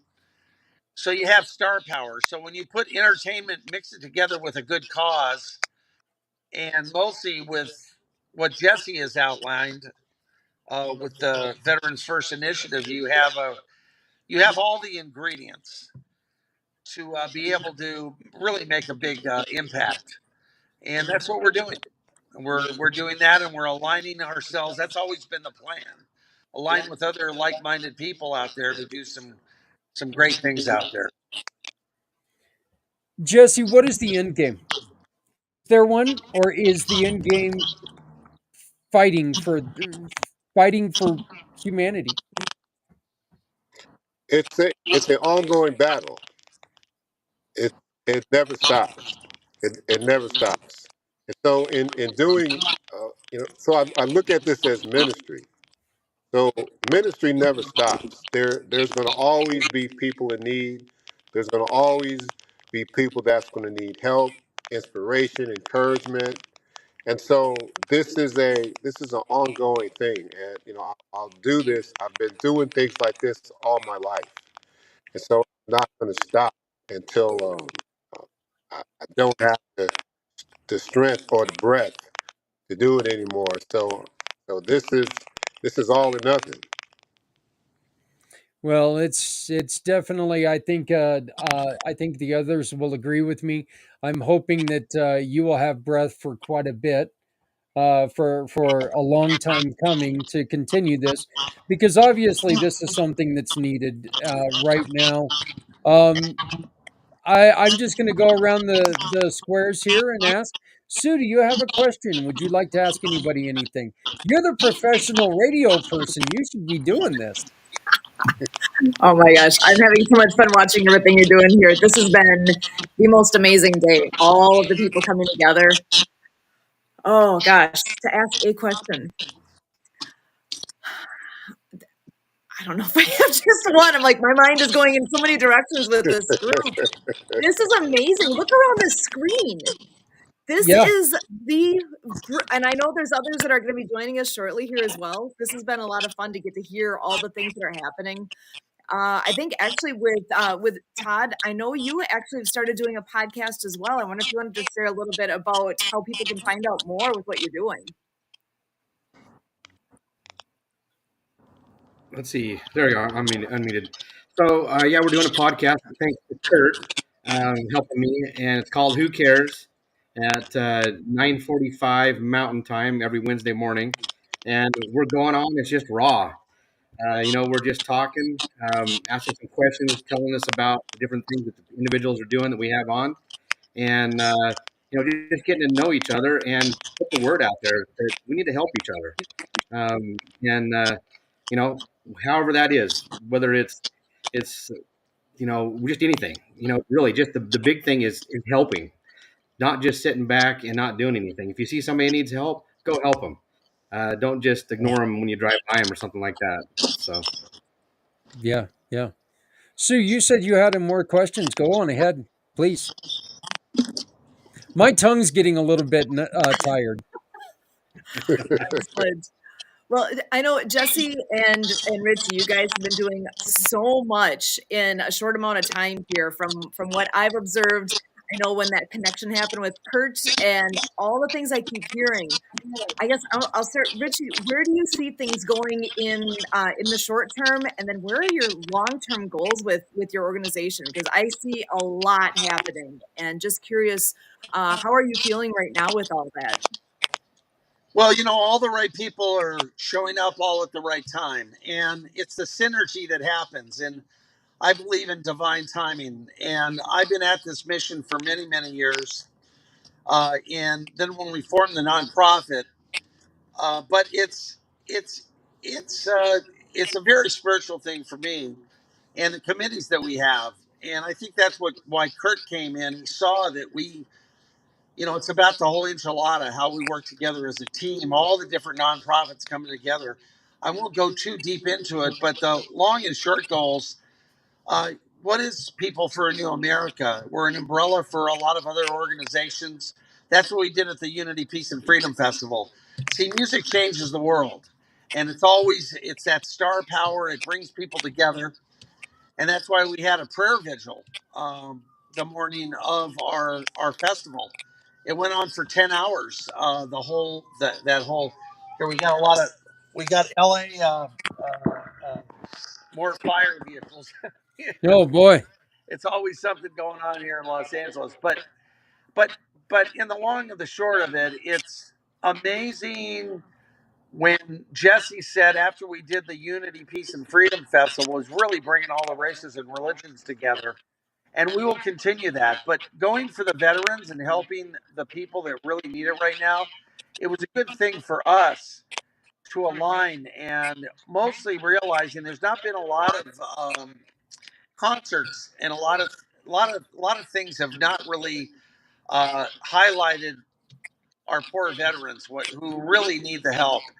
So that's just one aspect of what we're doing, and that's where our focus is going to be. Our telethon, as we're moving and we bring together a lot of key business people. And all I can say is I've never seen anything like this, where just this many incredible people are coming out of thin air and they're just showing up. And it's a lot of the seeds that have been planted for a lot of years, too. I mean,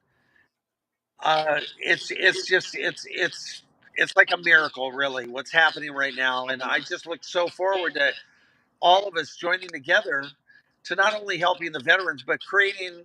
I guess the overall thing is that my philosophy is 80% of people are generally good, and that 80% want to build a good, almost like heaven on earth. It's the 20% that tear down our society, that want to tear it down. Believe it or not, they're so corrupted and greedy. And so if we just focus on just raising the vibration of with music, with our message, and we all come together, we have a good chance of really turning things around. We have an opening right now. I believe firmly that we will achieve our goals because we have God on our side.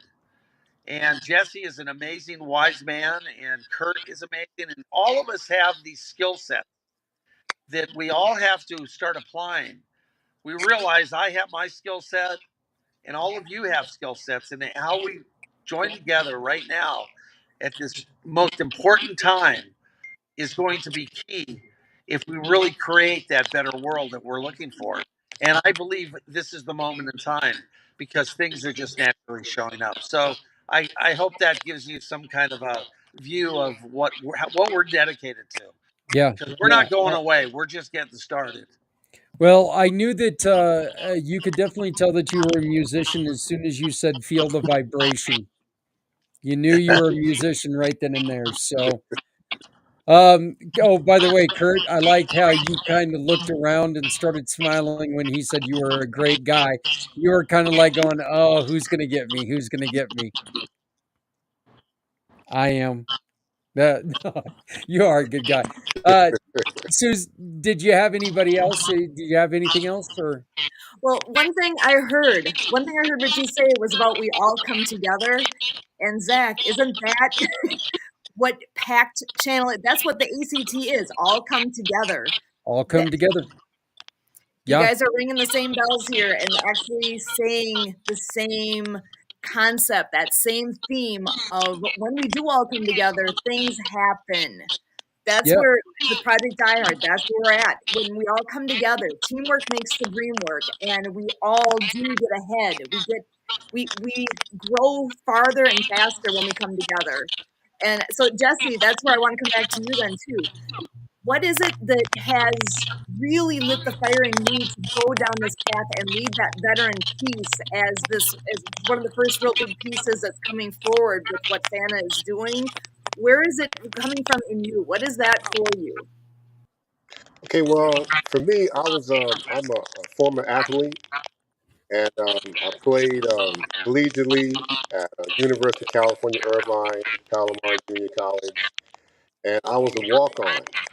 So when you are a walk-on, you have everything against you, and so you're going at things to beat the odds.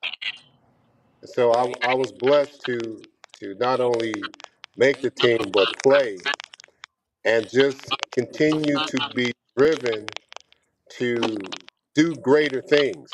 And I had been under um, my former pastor, Bishop Charles E. Blake Sr., and I was under him for over 30 plus years. So I saw a great man with integrity and do things that were unimaginable. And so you begin to focus on what is it that I can do to make a difference and to find a need that can be done a little bit better. And so I've always been that person to make things happen. And I had someone share with me, you've got three types of people: those who make it happen, those who watch it happen, and those who don't know what happened. And most people fall in those last two categories. And so for me, it's about finding a need and put forth the effort in faith, focus, patience, drive to make that happen. And understand that you need a great foundation in order to go higher. So you build a solid foundation, you build a solid team, and God will bring you all the right pieces to help that vision to grow. And so from what I've seen at the church that I attend, I apply that same thing. And I'm a very patient man. The Veterans First Initiative was written in 2014. So I have been trying to pass it on to various other organizations, but God was saying, I want you to do it. I don't want anybody else to do it. I want you to do it.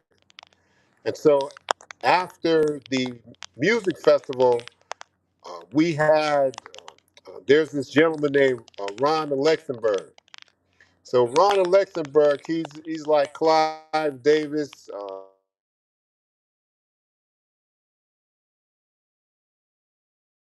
Unfortunately, it looks like the low signal bug got Jesse on us, so took him away. Hello, Oh, hello, yeah, Jesse. can you hear me? Unfortunately, I think you're a little unstable, my friend. Hello, Yeah, hello. we can hear you, but can you hear us?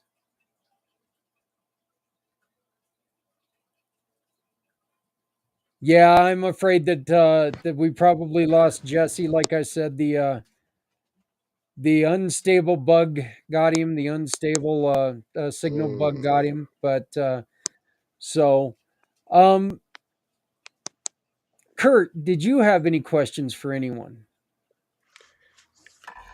Well, I guess I'll just take a shift in this conversation. My father taught me that parties make the world go round. Parties keep the world going round. And so the Unity, Peace, and Freedom Music Festival is right up my alley. And to go to the rock concerts and, to have music drive everything that we need for veterans just really, makes a lot of sense to me. And, so like you were saying before about raise the vibration, the energy that people have. And, I was on a call earlier where somebody was making the point that, like, like a rap artist, somebody who's a rapper, they said that, that was the example they gave, that with all the lyrics in a rap song, that until they, drop that beat and everything, these rappers can't remember their own lyrics until, they can't do the thing. Like if you just say, just tell me the lyrics, like right now, just like we're doing now, they won't be able to tell you their own lyrics, but you get the music going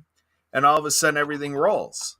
And so I think there's something to that in life, that's what we're doing here is we're allowing people, like with Richie and Jesse and our crew, we say, the train has left the station, the train is on the track, all aboard, and so the solution revolution, the birth of a movement, people are looking for this excitement. When Sue and I did the movement of adaptive water skiing, Everybody Skis program, the inclusion of water skiing campaign, I'd get in front of audiences and I'd have the microphone. And so everybody in the stands and everything would hear me. And, one day I got back to the stands after doing a demonstration. A lady said, I was going to go back to my car, but then I heard your voice. So I sat back down because I knew what was coming. And that's what we're doing here, folks. When we have Richie on the stage, everybody's going to want to see, everybody that Richie has collected, everybody he's called in. And like Richie says, all the people are coming in the right place. And to go out there and ask other people, to ask Thomas and ask Todd and, everybody around, everybody, tuning into this podcast, Santa, who else do we need to, get into this show? Our veterans deserve it. That's what we're doing here. So I just thought I'd give that little bit of a twist and see if anybody else wants to build off of that. Todd, what are you thinking? Todd, we got to get Camp Cares going. So we got to get a movement going for the kids and, to end, drinking and driving. What are you thinking, Todd? We got to get a little fun injection into your program, right? Cares Foundation. Absolutely. Camp Cares, we need the funds and friends, and we're doing a telethon as well. We talked about last night, Kurt and I and stuff, April 12th. We're going to do an 8-hour. I'm going to sit in a chair for 8. I don't think I can do 22, Zach. You're a rock star. So, I'm going to start the first one with an 8. So we're hoping to raise 15,000 and get Camp Cares elevated so we can help lots of kids. And so, yeah, that's where we're at. And I know, Zach, I appreciate your time and everything, inviting me here. I know I'm over my allotted time that we were on. So, I appreciate everybody here. Richie, nice to meet you online here. Zach, Susan. Yeah, brother, we're just having a conversation, man. We just want to make sure that we're getting everyone's word out because, look, there are people out there right now, Todd, that need to hear about the Cares Foundation. There are people out there that Cares Foundation could save their lives. If not their lives, their kids' lives. It could make a difference for somebody. And if we don't all come together and speak in one combined voice and say, hey, Cares Foundation is here as a solution to a problem. Cares Foundation is here as hope to a devastating issue. Then we're not doing our job. We need to stand up. We need to say this as one community. Absolutely, Zach, and I appreciate it. Now, I'll say one thing that I've learned. I give kids my personal cell phone, like I said earlier, and I have off my website, I've had 2 people that were alcoholics that night they decided to drink again, and they were afraid to talk to their sponsor, and they called me, and it was like one was at midnight, one was like 2:00 in the morning. And so, I just talked to them and tried to get their sponsors number so I could get them together. And I did finally. But a friend of mine goes, maybe you need to be listening to that. Maybe God's telling you that that's a direction. So what I've done is a friend of mine runs an AA meeting through their church. And I've been attending the AA meetings so I can get to know them. And there's a group of 21 men. And I asked them if I could be there because I said, I don't have an issue with alcohol. I've never been drunk in my life because of my mom and sister dying. But I wanted to be there to learn. And they all said, absolutely overwhelming. Yes, you can be here. And I've learned so much from that group that they are so strong. And the other thing I learned, the 12-step program is good for everybody. No matter what you've gone through in your life, there's things to learn from all of that because it's been amazing. And, and like I told you guys, I went through 4 years of counseling through anxiety and general anxiety and separation anxiety. And it's like, man, those things are making sense. It's not just for the AA group. It's actually to full circle healing. And that's what we need to get back to. All of us have a story.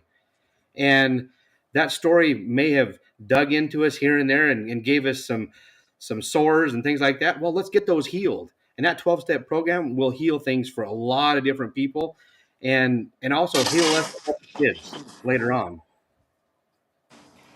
Todd, that is spot on. What we've been saying this whole time. Zach, do you have his contact information? Oh yeah. Todd is actually Todd is one of our mission partners. We raise money again. I'm on a board of directors, Todd, for a foundation in Canada for drug and alcohol and mental abuse recovery. I will introduce you to my youngster leader that when he was a teenager, I kicked him out of my house probably a dozen times. But that's okay. Story, of teenagers drinking. Yeah, I can get you his information. But yeah, Todd, one of the things that we've been saying, one of the reason this 22-hour thing is here is because, like you said, everyone has a story. Everyone has come across things that we've put our head against a wall and we've said, what am I going to do? I don't know what I'm doing wrong. I don't know what to do until we knew what to do. And that's what we need to get out there because guess what? Right now, someone is standing with their head against a wall saying, I don't know what to do. What do I got to do to get out of this situation? And as soon as they hear you talk, maybe they're not going to take word for word what you've said, but it's going to give them a direction. Hey, you know what? That sounded really good. It's like when you stand in the grocery aisle and you realize when the lady rings up the milk in front of you, you're like going, oh my God, I forgot milk. It's seriously the same concept of what we're doing here. We put it out there because people need to hear what all of us are saying, what all of us are adding, and realize, Thomas, you opened up earlier, and what you opened up with opened up other eyes. Hopefully. Yeah, hopefully. Hey, you know what? I'll guarantee you it did. Because it opened up two eyes right here. Granted, it made them swell with tears, but you know what? It opened them up. These are what we have to do. And if we stay silent, then we're not helping anyone. We should never, I love the saying, we should never shut up because the words we say today could save someone tomorrow. That's right. I mean, you don't know what you can do until you do it because you don't know what you didn't know until you know that you didn't know it. And that one person might grab one nugget from you and you talking about your story or talking about what's going on and how you overcame it could be that one moment, that one spark that stops them from doing what they were going to do, because you never know how little or how much they need. Yeah, Yeah. here's an exercise for everybody. Say just, to yourself or whatever. Say a sentence, any sentence, it doesn't matter. Now, repeat that sentence in a different cadence. It can mean two completely different things, and it's going to sound completely different to somebody. And it could be a sentence that they've heard a million times before, but they've never heard it the way that you've said it. And the Right. way that you've said it is going to mean everything for them. Right. It's really that simple. Marianne from Waikiki, welcome to 2025 Mission for Healthy Heroes. How are you doing today? I'm doing fantastic. Thank you so much, Zach, for putting this on. This is an amazing event and be part of this. I Well, think I'm a thank you little very much. echo. I Is there a appreciate little? it, and thank you for being here.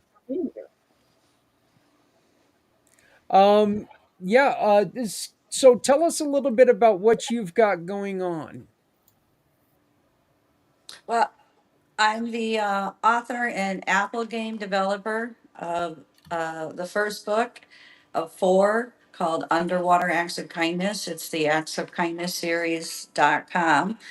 And we feature a sea turtle called the General of the New Earth Army, who recruits Noah the hard of hearing whale to tackle the Great Pacific Garbage Patch after he's seen a boating accident and rehabilitated by a hermit crab in the ship in clinics by Dr. Fingers, the finger spelling hermit crab.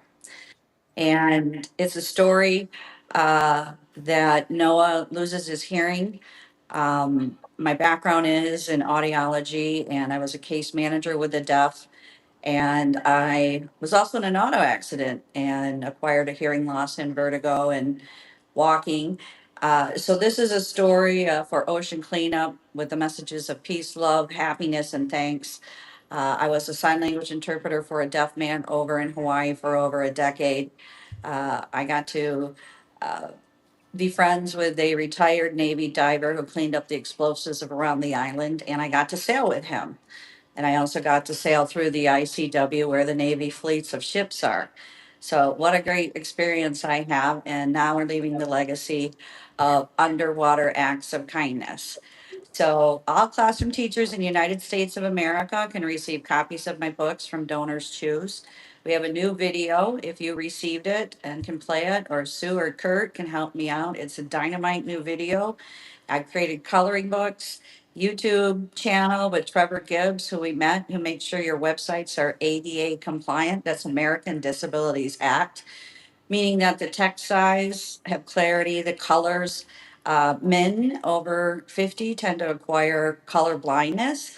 And so we want to make sure that we are accessible. And I also talk about tinnitus ringing in the ears, where you have millions of moms and dads coming home from being of service now who can't hear their own children or grandchildren. And I myself was a tinnitus sufferer, and it comes and goes, and you don't know when it's going to come and go and what things set off. And that can trigger anxiety as well. Yeah. And I had the honor to show my books to the chief of audiology at Tripler Army Medical Hospital, trying to get a grant. And we had talked about military moms and dads coming back and losing their hearing, and what kind of quality of life are they going to have. Same thing as my character Noah here in The Whale. And just because I worked with the deaf community and they already knew sign language doesn't mean that anybody can learn the ASL finger spelling alphabet for communication, better communication and frustration. And also, they just wanted their hearing back. And it's kind of, it's hard to say that it's going to come back. And cochlear implants are an option as well, but it's a big challenge too, an adjustment and getting back there out into work in the environment. So we want to support all the veterans and the families, the military moms and dads. And again, we have this book available from Donors Choose. And Santa Papa John was an amazing social media marketer for me, influencer this past holiday season as he received the books, coloring books. You have Santa, do you have the sea turtle puppet there? That And was that Kurt. his name is the General of the New Earth Army. And we also have a t-shirt line now on Shopify. That is And great. we've been working with EC Marketing, Christian Mendez in San Diego to help upload the website so that there's clicks and to take you to Amazon, to Donors Choose, to the YouTube channel, as well as the Shopify line. And there's also a section for Santa Papa John. So if you want to learn more about Santa Papa John and how to contact him, you can go to actsofkindnessseries.com. So thank you so much for letting me be here. I appreciate and love everybody for them being of service.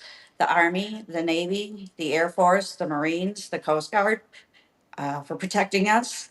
And happy February 22nd today.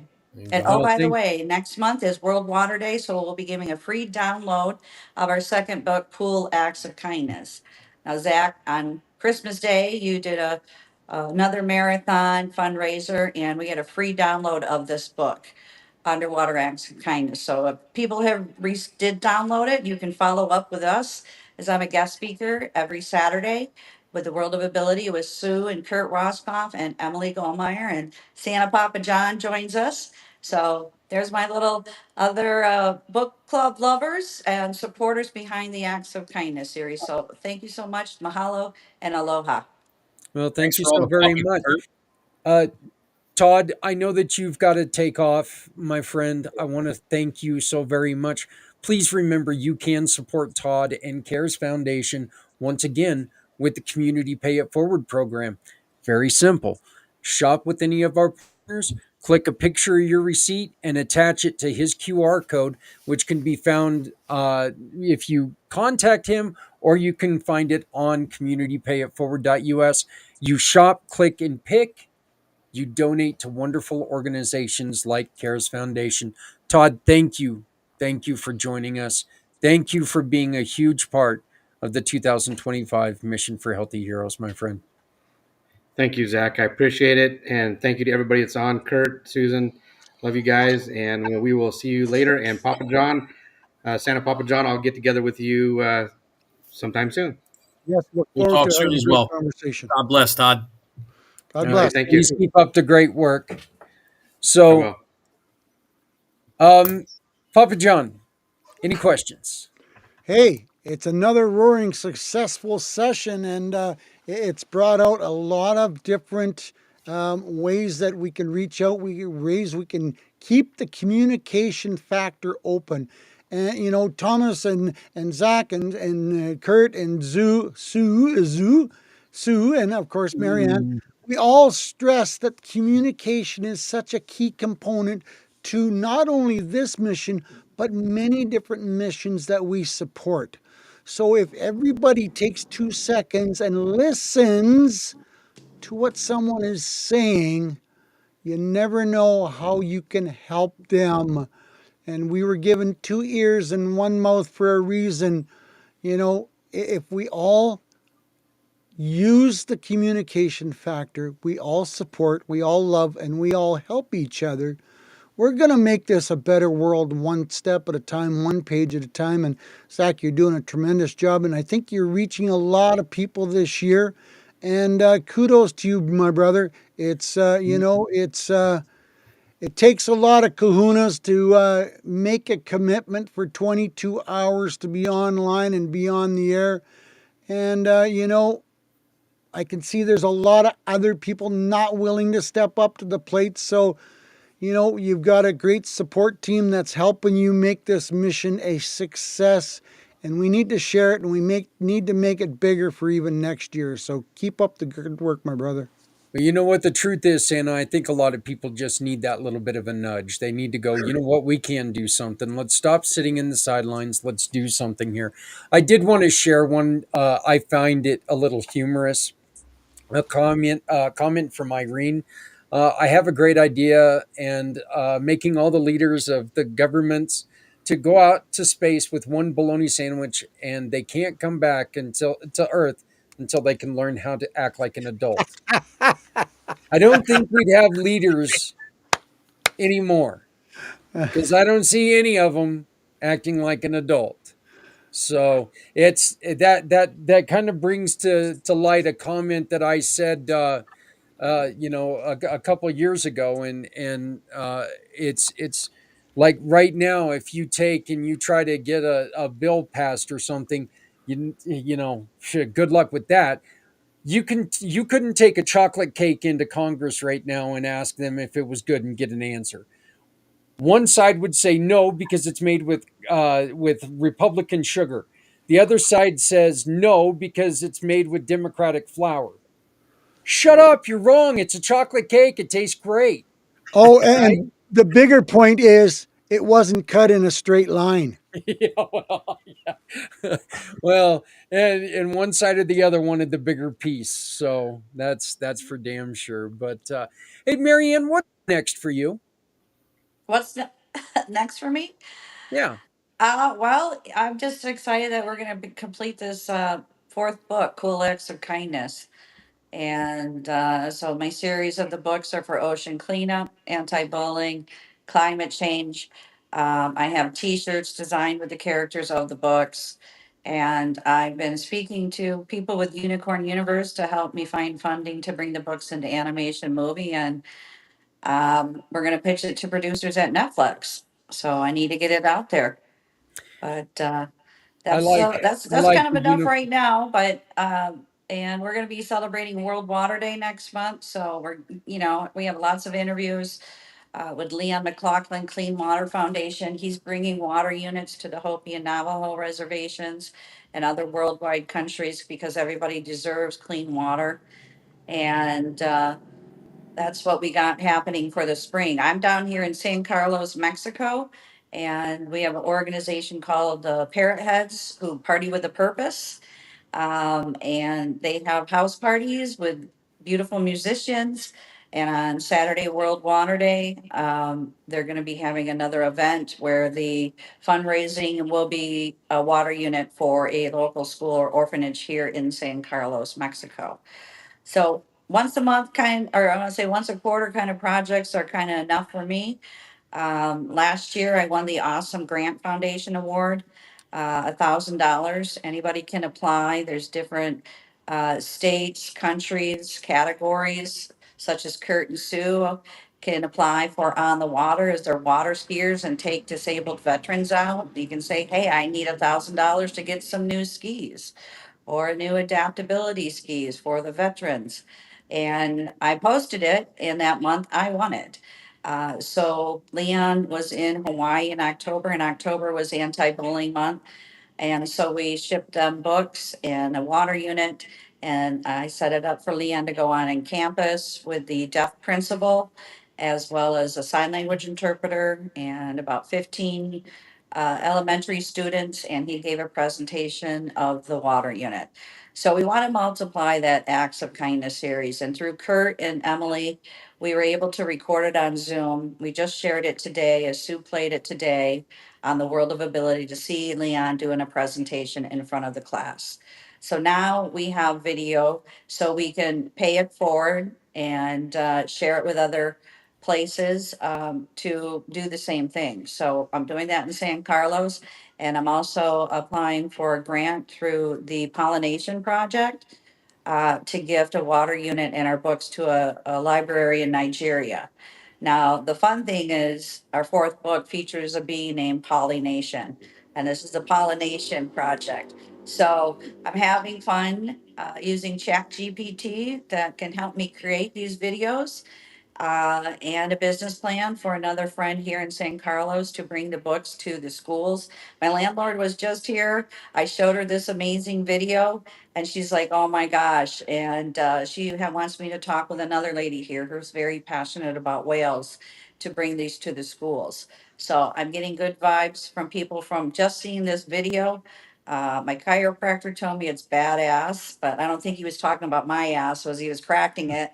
And that's a little fun pun joke there, but and I have a new neighbor who has a brain injury and with a service dog, and she's a boater, and she saw it. She's like, my level was here of meeting you, but now it's up to here with respect by seeing that video. So I have four more videos to come out with the products, and then we'll go from there. But my goal is to get them into animation movies, get them onto Netflix. You know, the world needs to see this. And again, we're honoring and respecting certain people with a hearing loss. We have the general of the New Earth Army, and I got a great team to make it happen the rest of the year. So go out and play as our tagline, Zach. I don't know if you can play this hot new off the press video. That's badass. Yep. But I just got to say that because it was a nice compliment. Well, I'm going to go on ahead and play the video right now. And then when we get back, we're going to say our farewells for the day. So we've got another guest that's coming on who is giving away a $1,200 yoga therapy session. And all you got to do, scan that QR code, leave us a message, donate if you can, but you could be in the drawing for a $1,200 therapeutic yoga session for women. So here is the video. I'm going to take us all off screen while I play this, and then I'll bring us all back on when it concludes.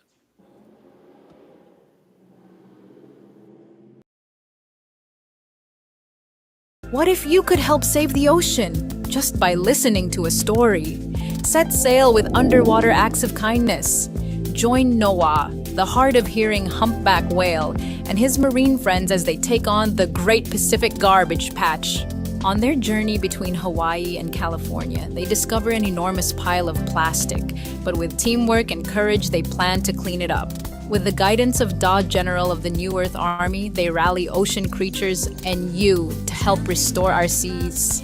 Now available on Amazon Audible, listen as author Marianne of Waikiki narrates this inspiring adventure, featuring mesmerizing music by Lucy and the Perfect Wave and Nick's guitar, echoing the sounds of whales and dolphins. This book is dedicated to Boyan Slat, founder of The Ocean Cleanup, making waves for a cleaner future. Sing along with Noah's song and dive into a world of peace, love, happiness, and thanks. After reading, visit the Acts of Kindness series YouTube channel for more adventures. Learn the ASL ABCS with Dr. Fingers, the fingerspelling hermit crab on YouTube, kids. Get coloring books now at www.actsofkindnessseries.com and Amazon. Plus, grab your New Earth Army t-shirt and pledge to protect our planet. Underwater Acts of Kindness by Marianne of Waikiki. Available now on Amazon, Audible, and actsofkindnessseries.com.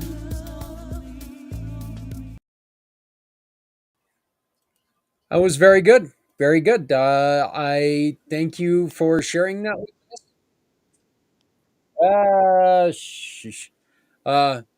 My thing just kept going because it wants to run my show. But anyway, we have come to a wonderful end of a wonderful segment, and I want to give everybody a chance just to give us a sharding. Sharding. Okay, I quit. I tap out. I tap out. A sharding pot. Here we go. There you go. All right. Sue, you go first. I'm going to go and bury my head in the fish tank. I love it. Even the dogs in the background saying yes. Oh, Zach, you're amazing. Give yourself the grace because my goodness, you have done so much here today and have a ways to go yet. I'm so excited, so proud of you. And yeah, can you hear her? She's praising you back here. But parting thoughts though, Project Die Hard, we are here to make a difference. We're providing hope to veterans, and please look us up, projectdiehard.org. We are here to help. If you want to contact me directly, really easy, Susan@projectdiehard.org. Pray for us, volunteer with us, be a patron with us, share the mission, share it out there. We're on YouTube, we're on Facebook, we're out there. We are trying to spread the word. Don't want to be the best kept secret. We want people to know and have the walking, talking knowledge of what Project Die Hard is, and that we are here and we are looking to make that difference, because losing one is too many. We need to be here and do everything we can to to give that hope. So that's it from me right now. Zach, love you. You are amazing. Thank you. Love you too, and thank you so much. And tell Kurt to quit playing with the squeaky toy. You know, so Kurt, my friend, you are up. All right, thanks everybody. Sue and I belong to a water ski club. One day I asked the gentleman at our show site on a practice night if he would join our ski club. There was a 1 minute pregnant pause that I persisted I wanted an answer. Does he want to join or not? He ended up telling me, folks, that he goes, I thought you had to be somebody. Whew. So that's the mentality, folks. Sometimes we get in these places and spaces where people take it in as entertainment and a nice message and thought provoking. But we leave people thinking that they're not part of what we're presenting. Folks, make no mistake, please. You are somebody. We're talking about our heroes. We want our heroes healthy. Everybody plays a role. This is an all hands on deck initiative. We have 6 of us on here showing you how much we care for our veterans, our teachers, our first responders, and our law enforcement, and all of our heroes, and in this need for our kids to have role models. And yes, as you always get here with Zach Clayton and Community Pay It Forward in the PAC channel, you are bound to laugh. Laughter is the best medicine. Just keep laughing like we saw Santa laughing. We were talking about pharmacies before, pharmacia, pharmaceuticals. Keep laughing, everybody. Zach, keep being funny. Back to you. I don't know if I have much of a choice, but yeah. I'll keep sharding that, and that'll just keep everybody all happy there. So it throws us off for sure. Yeah, that's for damn sure. I'm kind of looking around, making sure. It's like, wait a but Marianne, would you have any final words? Well, again, thank you so much, Jack. All the best for everybody in 2025. You can visit our website, www.actsofkindnessseries.com. You can get a free download of our 4th book, Cool Acts of Kindness, on World Water Day, March 22nd. Aloha. Thank you so very much, Santa. It's just another step in the complete mission that is being shown to everybody today. There's different folks on here with different ways of laughter, different ways of communicating, different ways of trying to push the same narrative for the same goal. And the same goal is one isn't too many. And if we keep the communication factor open, we might not reach all, but we will reach some, and some could lead to all if we all have a heart to give a minute or two to care and listen to a stranger. I completely agree. And Thomas. Last but not least, and bringing everybody together like this is definitely a work of God. Having the people come together, be here with each other, talk about what it is that you're talking about, Zach, doing the things that you are doing, brother, talking about the veterans, bringing the veterans to light, what's going on. Project Die Hard coming and being here and being a part of what is going on and doing what they do. Santa Papa John giving his stamp of approval. Going through those lights and doing what needs to be done is where we need to be going for the veterans and the communities moving forward. This is what we came here for, to be here to help promote and move forward for happier, healthier veterans. Veteran Biz Connect is here to be able to do what we can and at the best rate to be able to get veteran-owned businesses and veteran service organizations together to be able to move in the right direction, creating that economic synergy that we all need out there to be able to continue moving forward and getting things done in the right direction. Zach, thank you so much for taking your time to have us here to be able to be together, meet each other, work together, and build that community that we know is strong, but raise it up to where it needs to be, because only he knows where it's going to end. God bless. Have a great night. Thank you so much for having me here. Yeah. Hey, Thomas, you know what? Our next guest, You were talking about him a little bit earlier. I want you to stick around and maybe you can, for a moment, and maybe you can give him the idea that you had Yeah, with. just one quick note on that. The two things that I had written here is the Army 250th birthday is coming up this June. June 13th, 14th, 15th is the huge, once in a lifetime, 250 years since the Army was created in this great nation to protect this nation and do what's needed. Up here in Philadelphia, we're having a 3-day event. June 14th and 15th are the two biggest days that we're out there showing and putting the capabilities of the Army on blast, letting everybody know what we do, what we can do, and bringing the generations of Army together. And the guy that you were talking about, that's Jason McNamara. And he's got an amazing thing that I use every single day. It's called the Mental Train Pro. He'll talk more about it, but it's absolutely amazing. And it's helping me every day. And don't forget to get out there and network with each other, guys. Doing much more people. Yeah, God bless. We will do that. All right. Well, Sue and Kurt, I want to thank you both so much for joining us and being part of this year's 2025 Mission for Healthy Heroes. Thank you, Kurt. As always, I give you as much hell as I can give you because it's fun. But you know what? Honestly, I appreciate everything that you do and all your support. Santa Papa John, thank you, my friend. This is the second time you popped on just to help me through this endeavor. And I'm not finished yet, brother. Well, sounds good. Sounds good. So, but we keep having him drop off. So, but yeah, we will. I'm going to let everybody go right now, except for and when he comes back on, Thomas, I'll make sure to talk to him about that, and maybe we'll make an introduction to him after this. I'll definitely send him a copy of the interview. That way he can see what it's all about. So, but I'm going to let you all go for now. I'm going to play a real quick video before we continue. Get up and stretch a little bit. I was going to say something gruesome, but I'm not going to do it. I'm just not going to do it. Yeah, so. Just don't shart.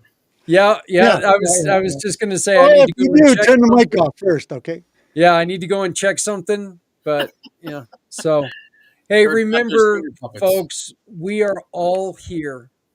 Everybody that you talk to is here for one reason. Our heroes, our everyday heroes, both country and community, need us. And they deserve for us to be here for them. And from us to you, thank you to all of our heroes.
Looks like we're having a little bit of a connection issue with our next guest, so we're going to keep trying. I know he's going to keep trying, but until he comes on, I just want to take in, and again, this has been as expected. It's been one hell of a day. It's as promised. Great times, tough times, but the truth is, these are all times that we need to be together. This decisiveness is done. We got to be done with it. It can't continue. You know, there's the old saying that if you have one stick, you know, you've seen it before. You have one stick, you can break it easy, but if you have a bundle, it's harder to break.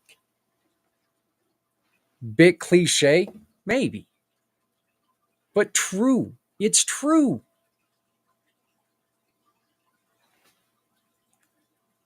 I don't think it works that way with marshmallows, but yeah, I might try it sometime. Yeah. I can definitely squish them. That's for sure. You know, I got the chipmunk cheeks going. I can definitely, can do that. But we have had an amazing group of people here from the very beginning this morning when I presented everybody with the playing of my uncle's statue, who we lost 2 weeks ago. Once again, this is what Veterans Honoring Veterans does. These little statues are given to our service people, our heroes. They're given to them as a reminder, we love you. You've done something for us. You went out and did something that not everybody does. This is one that my father got a couple years ago with, from Veterans Honoring Veterans. Damn light. But this is one for the Army. The greatest thing about these, each one of them, they're different. The Army, Navy, Air Force, Marines, women's service individuals, they're all, every single one of them. Go and check out veteranshonoringveterans.org.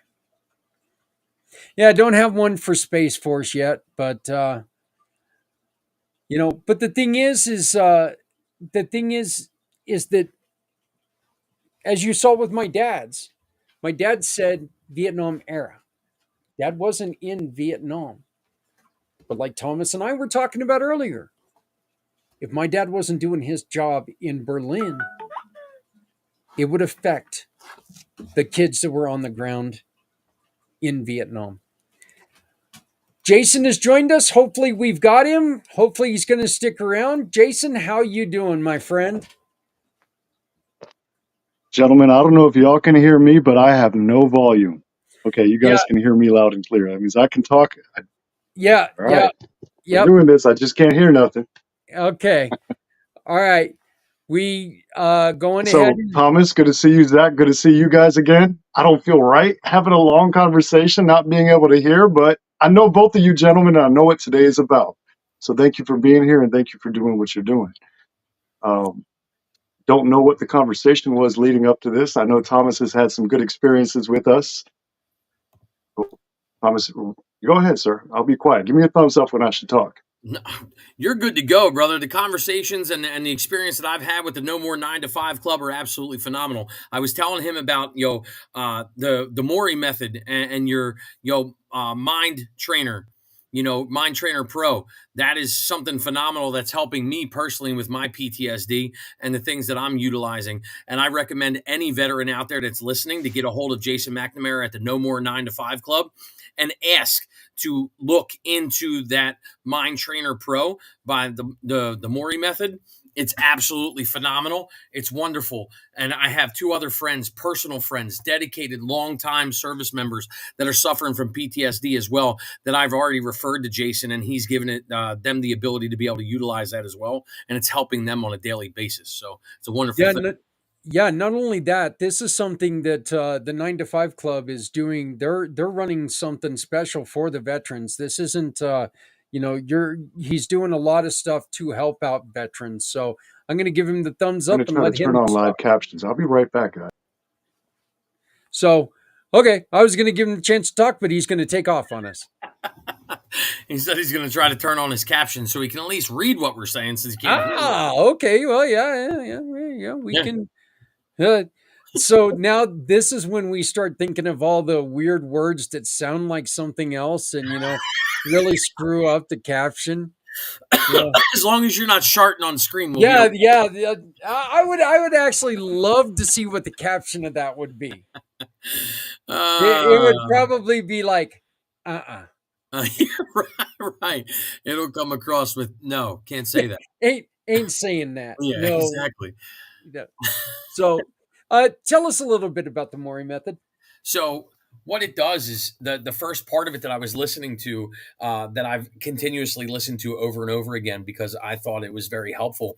It's something that you do, that you listen to with headphones. You have to have headphones. You can't do it on a speaker like we're doing right now, because it's coming from the opposite sides at opposite times. So it gets the brain to start working in the right mannerism. So you're hearing things, and he repeats in Maury's words, in Maury's voice. It repeats the words over and over again.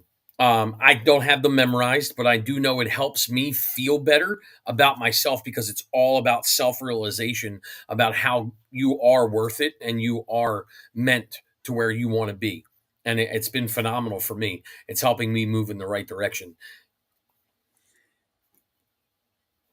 What was your thought when you first heard of it? I was negative about it. Thoughts? I was negative about it. The first time I heard Mind Trainer Pro, I'm like, yeah, okay. What is this going to do for me? Somebody else just trying to listen to what I have to say, or they're going to tell me their advice.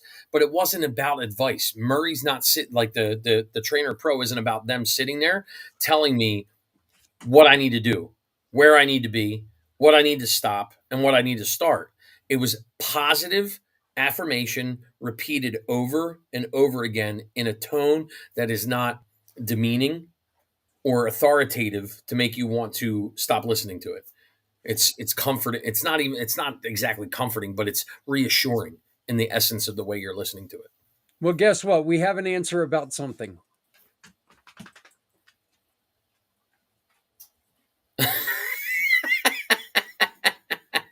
Well, at least you got that answer. Thank you, Jeremy. Yeah. So Jeremy, if you're sitting there and you know where the live captions are, please pop on in and help me turn them on. I'd love to do that. There you go. And your buddy cannot get your attention fast enough. Yeah. Oh, she loves you. Yeah. She. Oh, there you go. Yeah. Lick the microphone. Thank you. Everybody kisses. Yeah. Across the microphone. So, thank golly. My microphone needed that. Yeah, that's right. Well, listen, she knows you've been in that seat for a long time and she misses you. So she wanted to come spend some time with you. That's important. So just because we're sitting here talking about a dog, service dogs are absolutely phenomenal for the mental state of our veterans and the way that they help. I think it's a phenomenal thing. I was never one for a bigger dog. So every time that I would qualify for a dog, they would tell me, oh, well, for PTSD, you have to have a certain size dog to protect you when you're out there, different things along those lines. So I never went for a service dog. But man, my little 16-pound Chihuahua, she's the best thing that I could have ever got. She's a long-haired Chihuahua. She keeps me, focused. And if I start going down a hole, she's right there licking my face like, wake up, idiot. Don't do that. Don't do that. So the dogs are such an important part of our lives. Oh, first off, 16-pound Chihuahua. Yeah. Wow. Okay.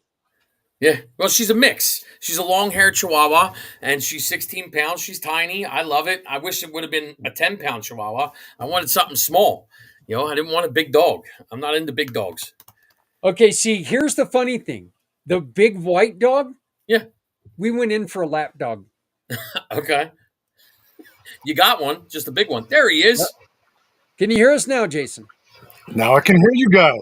There Look you at go. that. It works. Technology, it's our friend. Sometimes. So what he had me talking about, Jason, that he wants to hear you elaborate on is the Mind Trainer Pro. I was telling him how it's been helping me and how it's helping a couple of my dear friend John, that you allowed him the access to it as well, that it's free for veterans.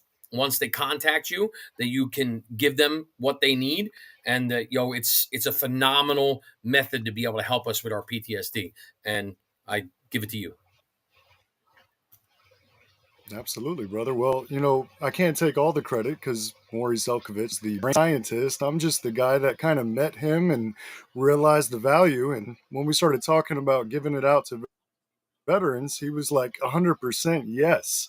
So it was a no-brainer to me to help our brothers and sisters. And I was talking to Zach a little bit about my background from the military, from Guantanamo Bay to working for the state of Florida, helping veterans along the way. It's so important that we're here to assist each other, to remind each other that just because we're not in the same squad or the same group anymore doesn't mean we can't look out for each other like we would have in service.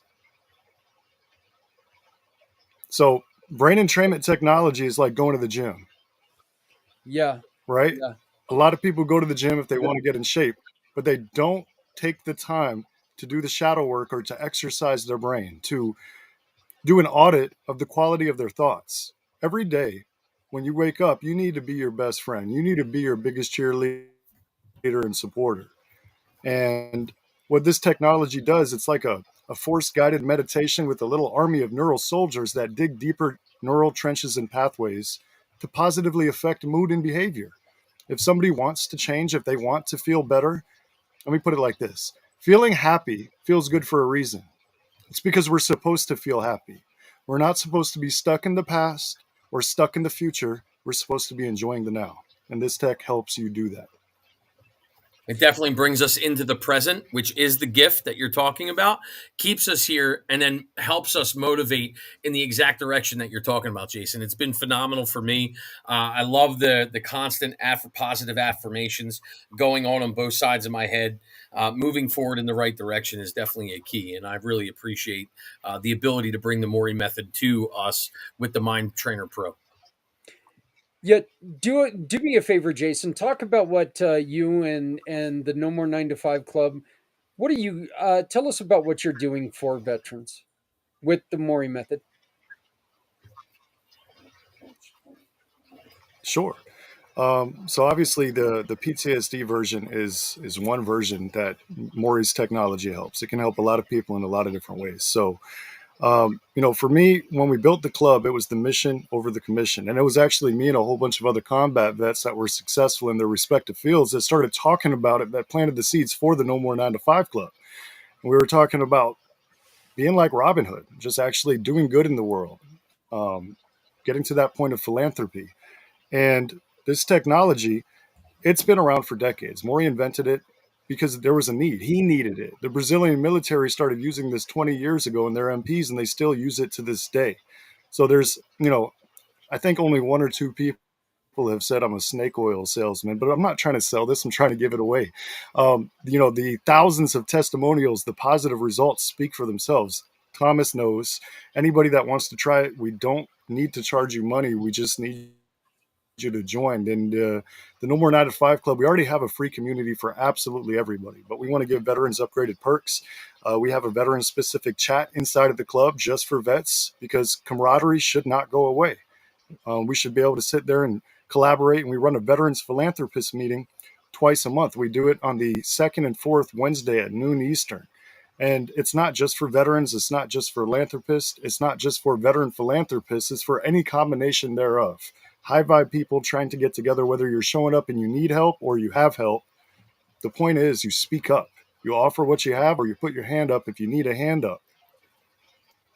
Yeah. Well, you made mention about snake oil, and as we've been talking since I turned on the camera this morning, one person's snake oil is someone else's salvation. It's not our right to say something doesn't work for you. It's not our right. Hey, you know what? Look, placebo, it works. Placebo works. There are certain people that can get themselves, it can get them to where they feel better. It's a proven fact. If it wasn't, they wouldn't do it no more, right? Well, Right. I guess that's kind of a bad statement, because they do a lot of stuff. But so, Kurt, I brought you back in. What are some of the things that you know about this?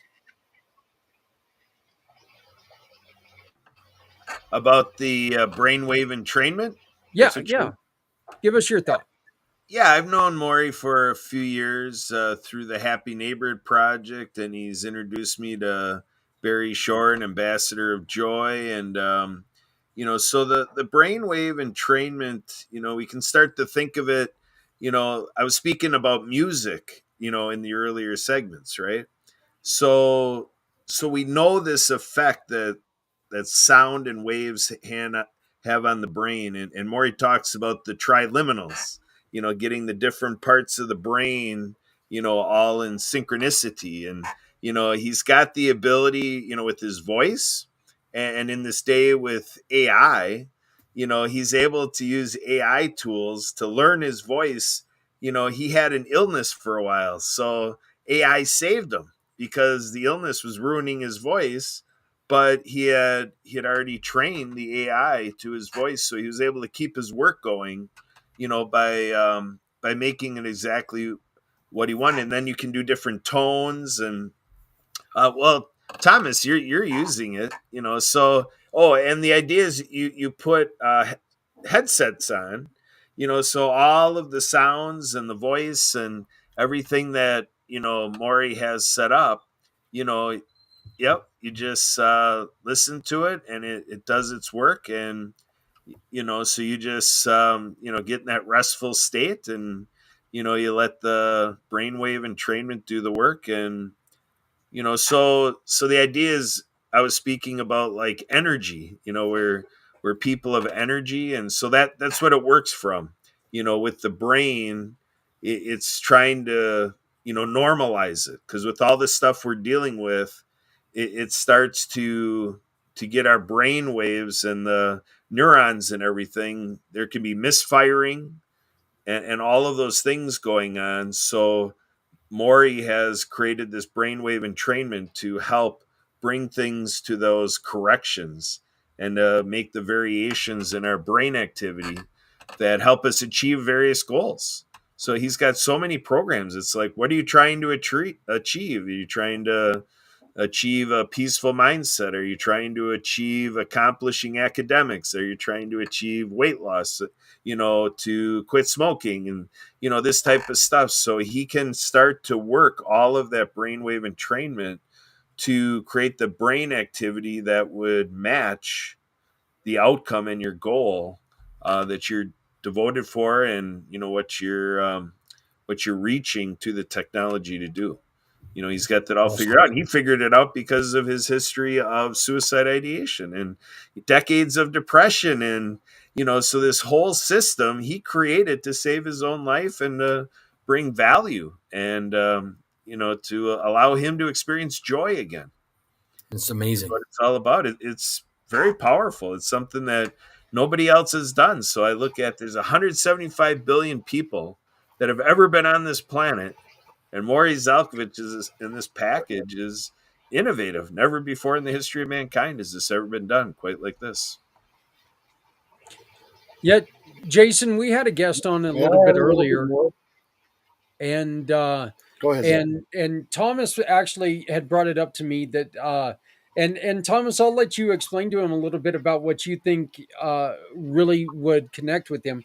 But we had a guest on earlier that did something that also helps PTS uh, um, people who are suffering with PTS capture and learn and remember things a little bit better. But Thomas, I just think it's a connection. I just think it's yeah, an absolute connection because that's what I do. Is I'm a master connector, and I just think it's absolutely perfect for JW and him to get together and talk about what they can do or less, how they can help each other and help more to help more veterans. yeah. That's the key.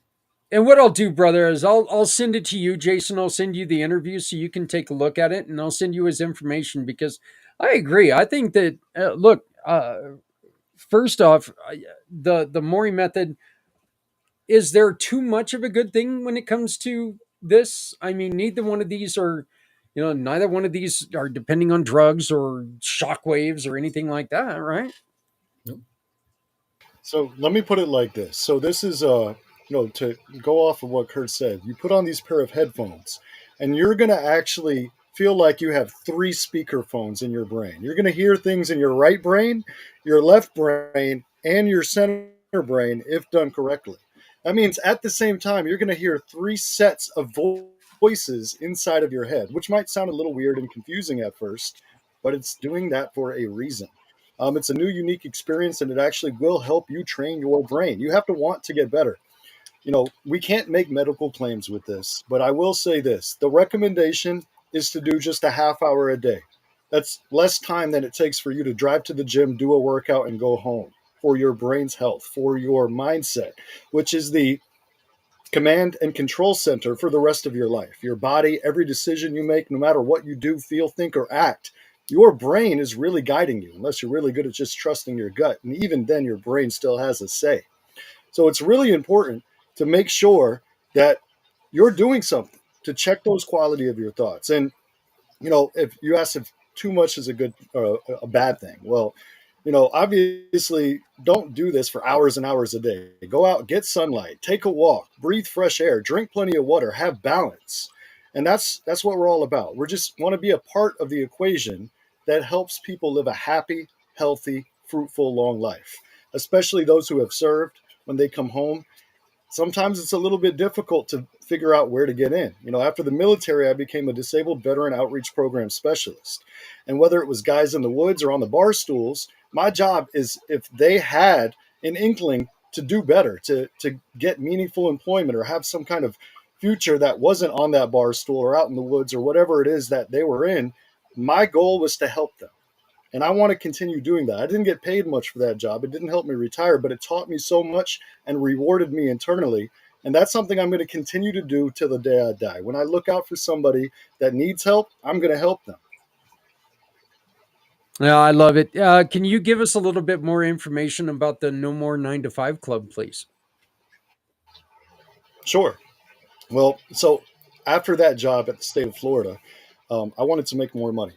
So I got into sales. I got really good at it. I got really good at becoming a trusted advisor and leveraging my network. And after 7 years, I was able to retire as the top sales guy in a very large company. But I didn't retire just because I was good at sales. I had financial discipline to save, earn, and invest money. So the foundation of the No More 9 to 5 Club just teaches people financial literacy, reminds them they don't have to keep up with the Joneses. They have to keep up with themselves. So foundationally, we're all about servant leadership. We're all about putting out the best value, the best tips and tricks, the best things that are going to get people results right up front for free, front and center. The rest of the club is all about digital automation, virtual assistant, scaling and delegation, things for entrepreneurs. But at the foundational level, we just want to help everybody, whether they have an entrepreneurial bone or not, make better choices, live healthier and happier, and lead themselves better. If I could sum up the club in a sentence, I would say we're looking for people who, if given the keys to the kingdom, will add value to the world. We're looking for those future philanthropists, and whatever we can do to help them move the needle faster, that's what the No More 9 to 5 Club does. Well, I greatly appreciate you taking the time and coming to talk to us. Hopefully we can reconnect here before too long, and we can get a better phone signal. But this is you served your country. You suffered with some of these issues that we're talking about.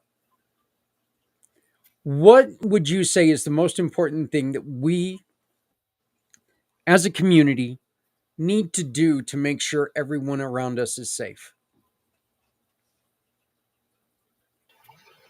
Yeah, absolutely. For me, it was people that were wiser and older than me. It was a senior chief, Ron Zimmerman. He's a good friend and mentor of mine.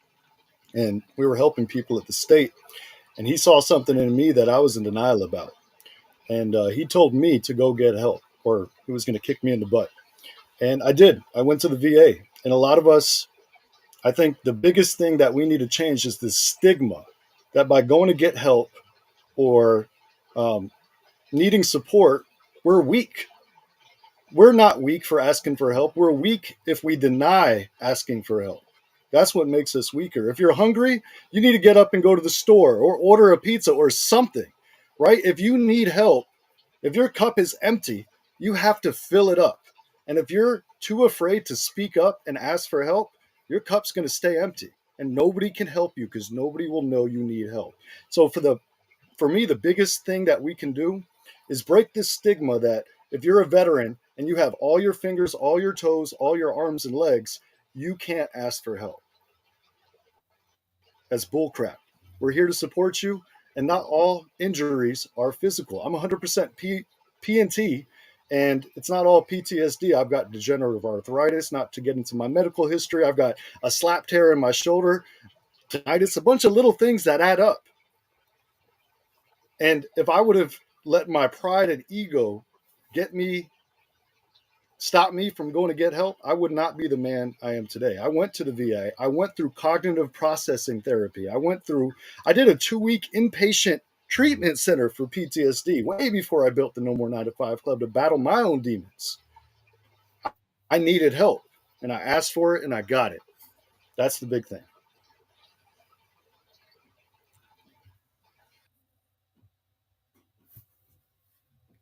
Zach, are you muted? Yeah, sorry about that. One of the things that we need people to understand is honestly, if you wait, look, we everyone respects somebody who can get up and stand up on their own. We all respect that, every single one of us. But when you've got people who are sitting there going, you know what, it's easier if I help you stand up. I'm not offering to change your life forever. I'm just offering to help you up. If you've got people out there who are helping you or are offering to help you do small things to help you out, don't push them out of your way. Don't do that, because it's a hell of a lot better than all of a sudden you've got it. Oh my God, I'm out of control. I'm lost. And then things get too difficult to try to fix. Things get too far behind and you find yourself in a lot of trouble. So yeah, being there for people and being a support system for them, I think it is so important. Yeah, you're 100% correct. That support system is definitely always needed. It's not an area where we're willing always to, like Jason said, commit, give in, do what needs to be done, because we stand back too much with that stigmata that because I have all my fingers, all my toes, my arms, my legs, my eyes, everything, that it's not me. It's not me. I don't need that. I don't need to go there. Yeah. Well, Jason, I know that we were going to talk a little bit longer, but you know what? I'm not going to keep you around with your phone being a little problematic. You've been frozen. It's a good thing you're a good-looking guy, man. Let me tell you that, because you've been frozen in the same spot for a while. But please, how do people get a hold of you? The No More 9 to 5 Club, Jason McNamara, jason.nomore9to5@gmail.com. Any of those things work. If they Google any of those things, hopefully I'll pop up. Thomas Long, Kurt, or Zach. All y'all know how to get a hold of me too. So anybody that needs help, there is no excuse. Like, any of the information from any of these guys on stage will connect you back to me. So again, Absolutely. ask for help. I'm not shy to ask for help. I have this whole motto in the club. Kurt's heard me say it about 1,000 times. I want to know if I can do better. If you can poke a hole in my ship, tell me about it so I can patch it. We all need to have this mindset where we're open to constructive criticism. It's like when we were active duty, if we were wrong, we got corrected. We didn't take it personally. We appreciated chief or sergeant or whoever corrected us. And guess what? We learned. We actually fixed it, and we didn't make the same mistake again. Let's keep that vibe and keep that energy. Yeah, I think it is. I think it's a fantastic program that you've got started. I appreciate so much what you're doing with the Mori method, and you're making it available for the people who need it. And it says a lot about you. It says a lot about your character, and it says a lot about your vision and coming together. So, but I really do. I want to thank you for joining us tonight, Jason. Yeah, apologies about the technical difficulties. I'm on a Chromebook, and apparently my cell phone has a much better camera and a lot smarter and faster. So thank you for putting up with my crazy connection. And next time I'll be better prepared. We'll do a rehearsal. Hey, you know what, man? Let's get you lined up for one of my long version podcasts, and we can talk for a little bit longer, and we can really dig deep into what you got going on. Hi, sir. It'd be my honor. Thank you. Thank you, Zach. Thank you, Tom. Thank you, Kurt. Thank you, everybody listening. Remember to keep smiling. You are living your best life every single moment. You just have to choose it. Thank you, Jason. Thank you very much for being part of the 2025 mission for healthy heroes. So thank you for joining us, and have a great night, brother.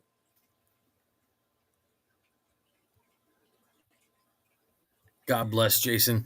Yeah, that's a guy right there that you said it right. Get him on another call, deep dive with him, find out all the ins and outs of everything that they're doing with the No More 9 to 5 Club and how they're making a difference every day in other veterans' lives, because the way that they're touching not just veterans, but the people that come to that No More 9 to 5 Club and get involved is making a community inside of itself being stronger to be able to help more people, moving it forward, paying it forward in their community every single day.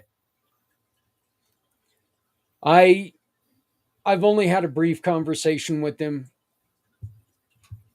Extremely impressed. So, well, Thomas, here's the funny thing. I let you go at the end of the last segment. Guess what, brother? We just killed another segment. We just killed another 3-hour spot. That's right. That's another 3 hours down for this fat guy. So, well, I appreciate you having me here, being involved with all these other individuals that you had on, being involved in the conversations, being here to meet and greet with other people, see my fellow veterans on here, talk with Kurt about Project Die Hard, do the things that need to be done. Seeing Santa Papa John is phenomenal as always. Reminding the people to get out there and don't just do something, do more than what you have been. Make more connections. Get out there. Look up something called the Founders Network. Another beautiful place to go out and find people, to connect with people all over the globe to make a difference. These things are important because the more connections that you make, the bigger your network, the more vast your reach can be to make a change where you might be needed and you didn't even know it. Yep, that's exactly right. Kurt, again, thank you for jumping back on. I appreciate it, my friend. So anytime. Hey, let's start working towards next year, right? So even though I've still got another 5 hours to go, we're still going to start working towards next year. I'm going to feel like I've been here since next year or last year or whatever. Since next year. I actually did that one on purpose. Thank you. It's like Back to the Future. It's really good in my head too, and that's the scary part. I was like going, yeah, that sounds about good. Yeah, I like that. Wait, yeah. So, but it's time for us to reset the show. I'm going to ask for about a 5-minute break. Got to get up and move a little bit. You got it. But when we get back, we're going to have a thing that I recorded with Alan Holmes. And Alan is a gentleman who has proven to be a great friend. And I'm going to tell you something. And just a little spoiler alert on this. Alan is one of those guys that when you see when you're with him and he witnesses that the loss of someone, you see the pain, and it hurts when you see that pain in his eyes, because he's a good guy. He really is. And this is the reason why we need to do more. Well, Roger we'll that. be back in about 5 minutes. Yeah. God bless. Thank you, Kurt. We'll see you all in the See you next soon. couple Take minutes. care. God bless. All Have a good right, night. goodbye. Thank you.